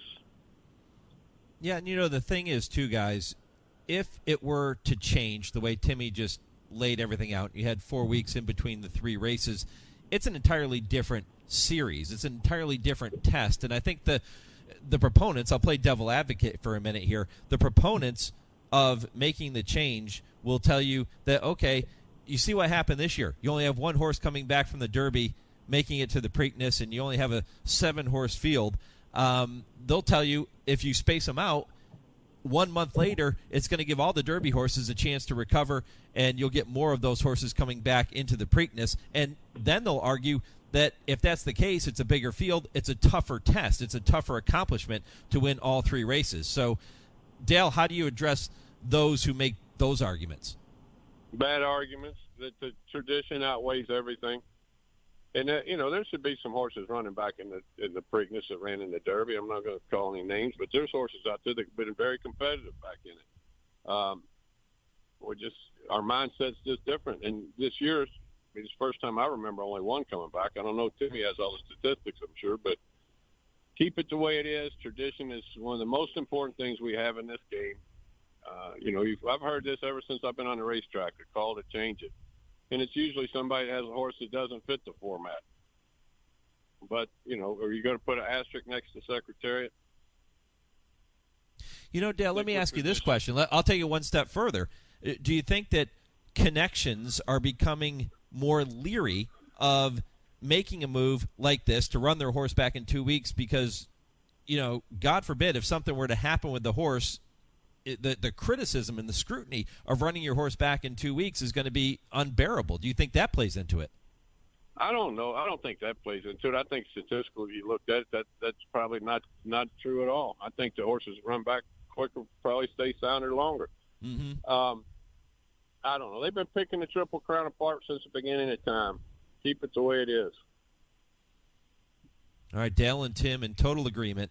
The Triple Crown should stay the way it is, and as of now, there are no changes to this year's Triple Crown series, and we'll hope that everybody has a safe trip later today in Baltimore. All right, let's have a little fun with this next topic. The next few, actually, we're going to have some fun with. Let's walk through the last 10 winners of the Preakness Stakes, and I want you guys to tell me which of these horses Mage would be favored over if they were facing off in today's race, because he's going to be favored over everybody later today. So would Mage be favored over last year's winner, Early Voting? Timmy, what do you think? Mage would be favored over Early Voting. Early Voting was a third choice in last year's Preakness. Mage is going to be the overwhelming favorite in this one. I think without question he'd be favored in that race if they were to meet. Dale? Yeah, I would agree. He's going to be the favorite. I don't know that he would have beat him, but he would be the favorite over him just out of respect for the Derby winner. All right, there's some big names on this list. Would he be favored over 2021 winner Rombauer? Dale, what do you think? Yes, favorite over Rombauer. Well, again, whether or not he beats him, I don't know, but I think going into the race he'd be favorite. I think there's without question he'd be favored. Rombauer was 11-1 when he won the Preakness, fifth choice in the field of 10. There's no doubt in my mind again, not saying he beat him, but he would definitely be favored over Rombauer. Timmy, would he be favored over the Philly Swiss Skydiver? Now, Swiss Skydiver is one of my favorite horses ever, but I would think that, yes, that Mage would be favored in this race because Swiss went off at 11-1 in that race when she beat Authentic by a neck. She was sixth choice in that race. So, yes, Mage, being the Derby winner, would be favored against Swiss Skydiver. Definitely. All right. Mage is holding his own so far. How about War of Will? Dale, would he be favored over War of Will? I think he would be favored over War of Will, too. Now, again, I'm not sure he's going to beat them, all these horses, because they all ran good races. But looking at their forms going into the race, he's going to be the favorite. Yeah. Tim? I agree again on that. I mean, War of Will, he went off at 6-1 in that Preakness. Remember, he was the one that was bothered in the Derby by Maximum Security, and who knows if he would have won that race. We can speculate on that till the end of time, but going by the odds, I believe War of Will would not be favored over Mage. I have a feeling I'm going to know the answer to the next one. Triple Crown winner Justify. He wasn't a Triple Crown winner when he got to Baltimore. Of course, he had to get past the second leg, but what do you think? Would Mage be favored over Justify? Timmy? No. Mage would not be favored over Justify. Justify was 2-5. I mean, interesting, though, they had the same pattern of how many races they had going into these Triple Crown races. But no, Mage would not be favored against Justify, and I don't think Mage would have beaten Justify. Tim's right on point. Right on point, yes. Justify would have been the favorite and would have won the race. Okay. He was something special. In the interest of time, there are 5 other horses here on this list. I'm going to throw them out there, and you tell me which of those 5 Mage would be favored over, because I think there's a couple on here we can all agree he probably wouldn't be. Cloud Computing, Exaggerator, American Pharaoh, California Chrome, and Oxbow. Tim? I think he'd be favored over Cloud Computing. I think he would be favored over Oxbow. But I would take California Chrome, I would take American Pharaoh, and I would also take Exaggerator. He was second choice in his Preakness. I think that he would be the one. I don't think Mage would be favored in that race. Yeah, Exaggerator would be the toss-up. I think he'd be the favorite over Exaggerated. But the other, I don't think he'd be favored over any of the Derby winners that you just mentioned. Mm-hmm. I think they would all be favored over him because of the amount of light races he's had. Yeah. Let me ask you guys this question then. Does Mage win the Preakness today at short odds? Does he go on to Belmont with a chance at the Triple Crown? I think Baffert's the only one that can beat him with the scratch we had of Brad's horse. But I think he's a good horse. I liked him in Florida. I got to watch him run down there. Beat him once. He beat me once, and he's just getting better. I thought if the light racing was really going to trip him up, it would have been in the Derby, and he got through that test pretty easily. He's been training good all week. The first week after Derby till he left, we got to watch him every day. He looked good to me. I think he goes on and wins, and we have an exciting Belmont.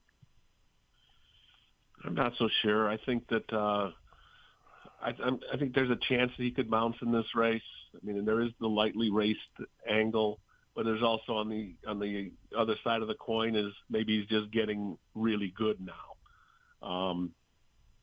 But I can't. If I didn't take him at 15-1, I'm not going to take him at 8-5. So I think that I don't think he's going to win. I don't know who's going to win. I maybe Blazing Sevens, give Chad Brown another Preakness, give him his third. All right, so we still have one topic left in this next segment, right or wrong. I think we just kind of answered the first one I was going to ask you guys, but let's do it. Let's welcome our good friend Nick Zito to the program and play one round of right or wrong. Yeah, right or wrong. Am I right? What do you think? Right or wrong? Okay, I want to make sure we leave time to get your favorite Preakness memories and some of your favorite Preakness stories, and I also want to know what you guys would do if somebody handed you $1 million. So we'll get to that in a minute. But Trainer John Salzman Jr., who joined me on Trainer Talk this past Wednesday, he agrees he's shooting for the moon with his long shot Coffee with Chris in today's Preakness, but he doesn't feel like he's out of place in this field. Is he right or wrong? Yeah, right or wrong. Am I right? Tim? You look at these races, and every time you look at a horse that is long odds, the name Rich Strike pops into your head. I don't think Coffee with Chris is going to be a factor in this race. I mean, he's going to give his backers a thrill early because it looks like he will be on the pace. He is the only horse in here that has won a race at Pimlico. He's locally based. I just don't see him, I just do not see him at this point of his career making his 13th start, by the way, that he's going to be able to, knock off the Derby winner. But stranger things have happened in horse racing. I'm going to say maybe he has a chance to hit the board at a huge price because he should be running early. Yeah, he looks overmatched on paper, but with that being said, I've got no problem with someone taking a shot if they've got a sound horse doing good and healthy. Go on and run them, and let's see what happens. A lot of things happen in horse racing. I'm no one to critique somebody for taking a chance in a big race with a horse that's doing well. Dwayne Lucas made a living doing that. And Wayne taught me to do that. He said, know your horse and don't wait for the good race. If you know one's coming, don't be afraid to step out, and it served me well, too. All right, Nick Zito will be back with us for that segment next week here on I Ask, They Answer, but we have a couple more topics to get to now. And this one, I just wanted to throw this out there. What are some of your favorite Preakness memories and the favorite Preakness stories you like to tell? I got a feeling I know what Dale's is going to be, at least the one at the top of the list. So, Dale, let me start with you. What are some of your favorite Preakness memories? Of course, my favorite Preakness memory is Shackelford winning the race. But I have a lot of great memories of the Preakness, and I was going to talk about that in my closing statement. But, of course, Shackelford winning, and I've been second in the race 3 times, won it once, and one of the biggest heartbreaks I ever had was I thought I was going to win it with First Due when he came off the turn in front and had trying to fight back against looking at Lucky. And, of course, as many times it happened, Bob got the best of me. Yeah. Timmy, how about for you? There's a bunch of them. I mean, it's like Dale said, coming to the Preakness is my favorite race of all the Triple Crown races. There's just something about being in Baltimore the stakes barn is all the horses of the Preakness are in the same barn, and there's a lot of, good time bull sessions that everybody has. But as far as the races go, I remember Rachel Alexandra beating Mind That Bird in the 2009 edition of this race. And, that became a feel-good story for people that didn't even follow horse racing. Everybody loved Rachel. I remember Funny Side in 2003 rolling to that 9-length win and, solidifying his position as that his Derby was not a fluke. But the one that also I remember, the same races as Shackelford. I remember our good friend Nick Zito had a horse named Dialed In who was going. If he would have won that Preakness, he would have won a $5.5 million bonus because he had won Holy Bull in the Florida Derby at Gulfstream, and the track ownership had put up this bonus. If he would have won the Preakness, he would have won $5.5 million, and I believe he finished fourth in that Preakness.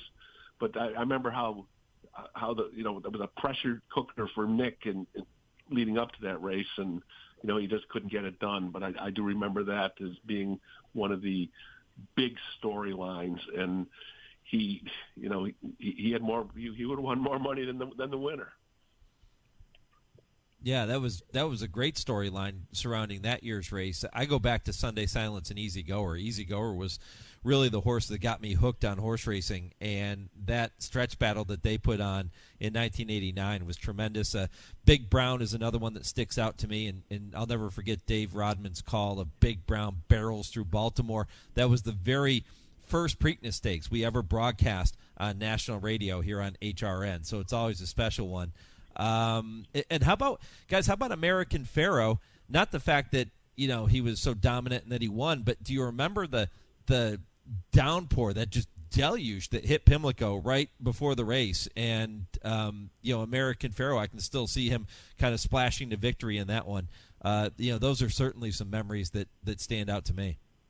I remember that race, Mike, because after that race, I was up in the jocks room at Pimlico. And I was talking to Gary Stevens, who rode,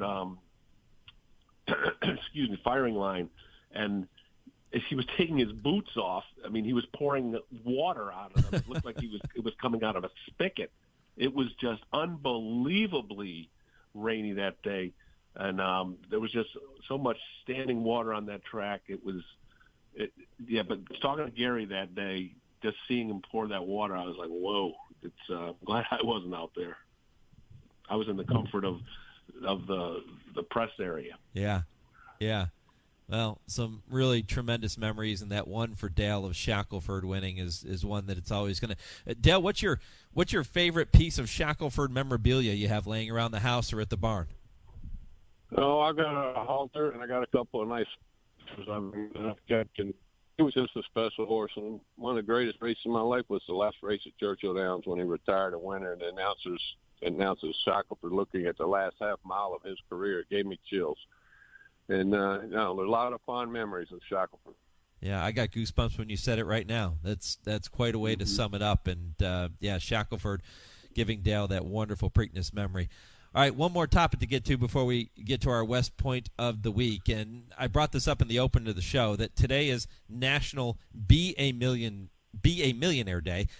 So if somebody were to hand you $1 million today and you suddenly became a millionaire, what would you be doing tomorrow? Would you still be doing the same job you're doing now tomorrow morning? Dale? What else would I be doing? I don't know what to do, anything but this. I'd be sitting here watching my horses go around, trying to make it to next year's Preakness and working on my script for our show. Timmy? I'd buy a nicer golf cart for Saratoga because I rent one now. I'd get one of those real souped-up ones, and I would still probably be doing what I do. I mean, if I had $1 million, I'd have to get some kind of financial advisor because I'd blow it without it. And maybe, who knows, maybe I would just start betting Dale Roman's horses every single day to try to get even more money. Listen, Timmy, I've blown a few million in my life, and it's a lot of fun. Just go ahead and blow it and don't worry about it. Can't take it with you, Timmy. Can't take it with you. Darn right about that. I'm taking mine to the sales. I'm going to buy some horses. I'm going to send them to Dale Romans. We're going to win the Kentucky Derby. That would be a good thing to do with it. Yeah, amen to that. All right, quick update on the showdown. Timmy leads 44-38 going into this week. Guys, I don't think either of you have any action this weekend, right? Correct. I don't think so. Yeah, 44-38. The showdown goes through Belmont Stakes Day. No, you don't have one. No, no one has anything, I don't think. Nope, not this weekend. All right, the showdown going through Belmont Stakes Day, and that is 3 weeks from today, and we'll find out who wins the showdown between Dale and Tim, but Timmy with a slight advantage right now.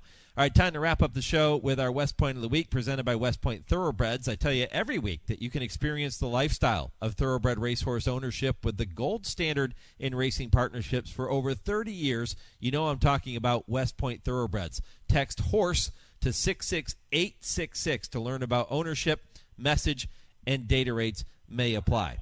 Tim, kick it off. What is your West Point of the Week? It was announced this week that Tom Durkin is going to call the Belmont Stakes for Fox. Fox has the Belmont for the first time. And Tom hasn't called a race in 9 years.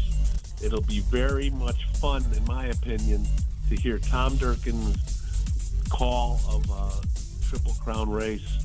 And hopefully Mage is going for a Triple Crown, and Tom can finally get his own personal Triple Crown from the announcer's booth at the Belmont Stakes. Good luck to him. Yeah, wouldn't that be fantastic? Dale? That's pretty good. All I'm going to say is this is, as a racing fan, my favorite weekend of the year. The Kentucky Derby is the engine that drives our entire industry. But as a participant in the races, this is the most fun. I wish I was there. I always try to have a Preakness horse, and hopefully we'll have one next year. Yeah, definitely. All right, guys, enjoy the weekend. Appreciate it. We'll do it all over again next week. All right, guys. Talk to you later. Good. Thanks, right. Mike. If you have a topic you want to hear Dale and Tim debate, simply email it to me, mike@horseracingradio.net, and I'll get it worked into the show in the weeks ahead. I Ask, They Answer is presented by the University of Louisville Equine Industry Program and the College of Business. I'll be back with more. This is the Equine Forum on the Horse Racing Radio Network.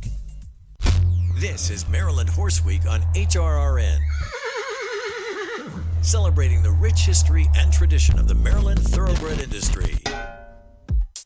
Consider the advantage of owning a Maryland-bred and run for 30% more in Maryland with a lucrative 15% owner bonus and a 15% developer bonus on all open overnight races for Maryland-breds finishing first, second, or third. It pays to race in Maryland. Learn more about all the advantages of breeding and owning Maryland-breds at MarylandThoroughbred.com. That's MarylandThoroughbred.com.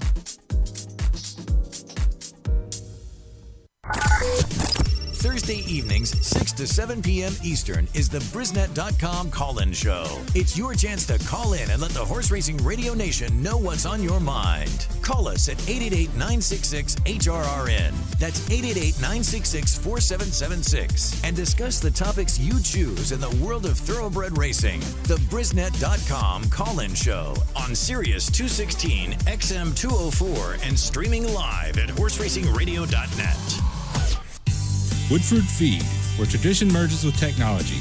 Family owned since 1940 and providing exceptional customer service, Woodford Feed specializes in the highest quality feed, using only the finest ingredients to ensure optimal nutrition for your horses. In addition, Woodford Feed can help with all your farm needs, including field seed, fertilizer, and weed control. So whether your horse is sprinting around the racetrack or has a foal by her side, count on Woodford Feed to provide the quality nutrition necessary to perform at the highest level. Woodford Feed, Versailles, Kentucky.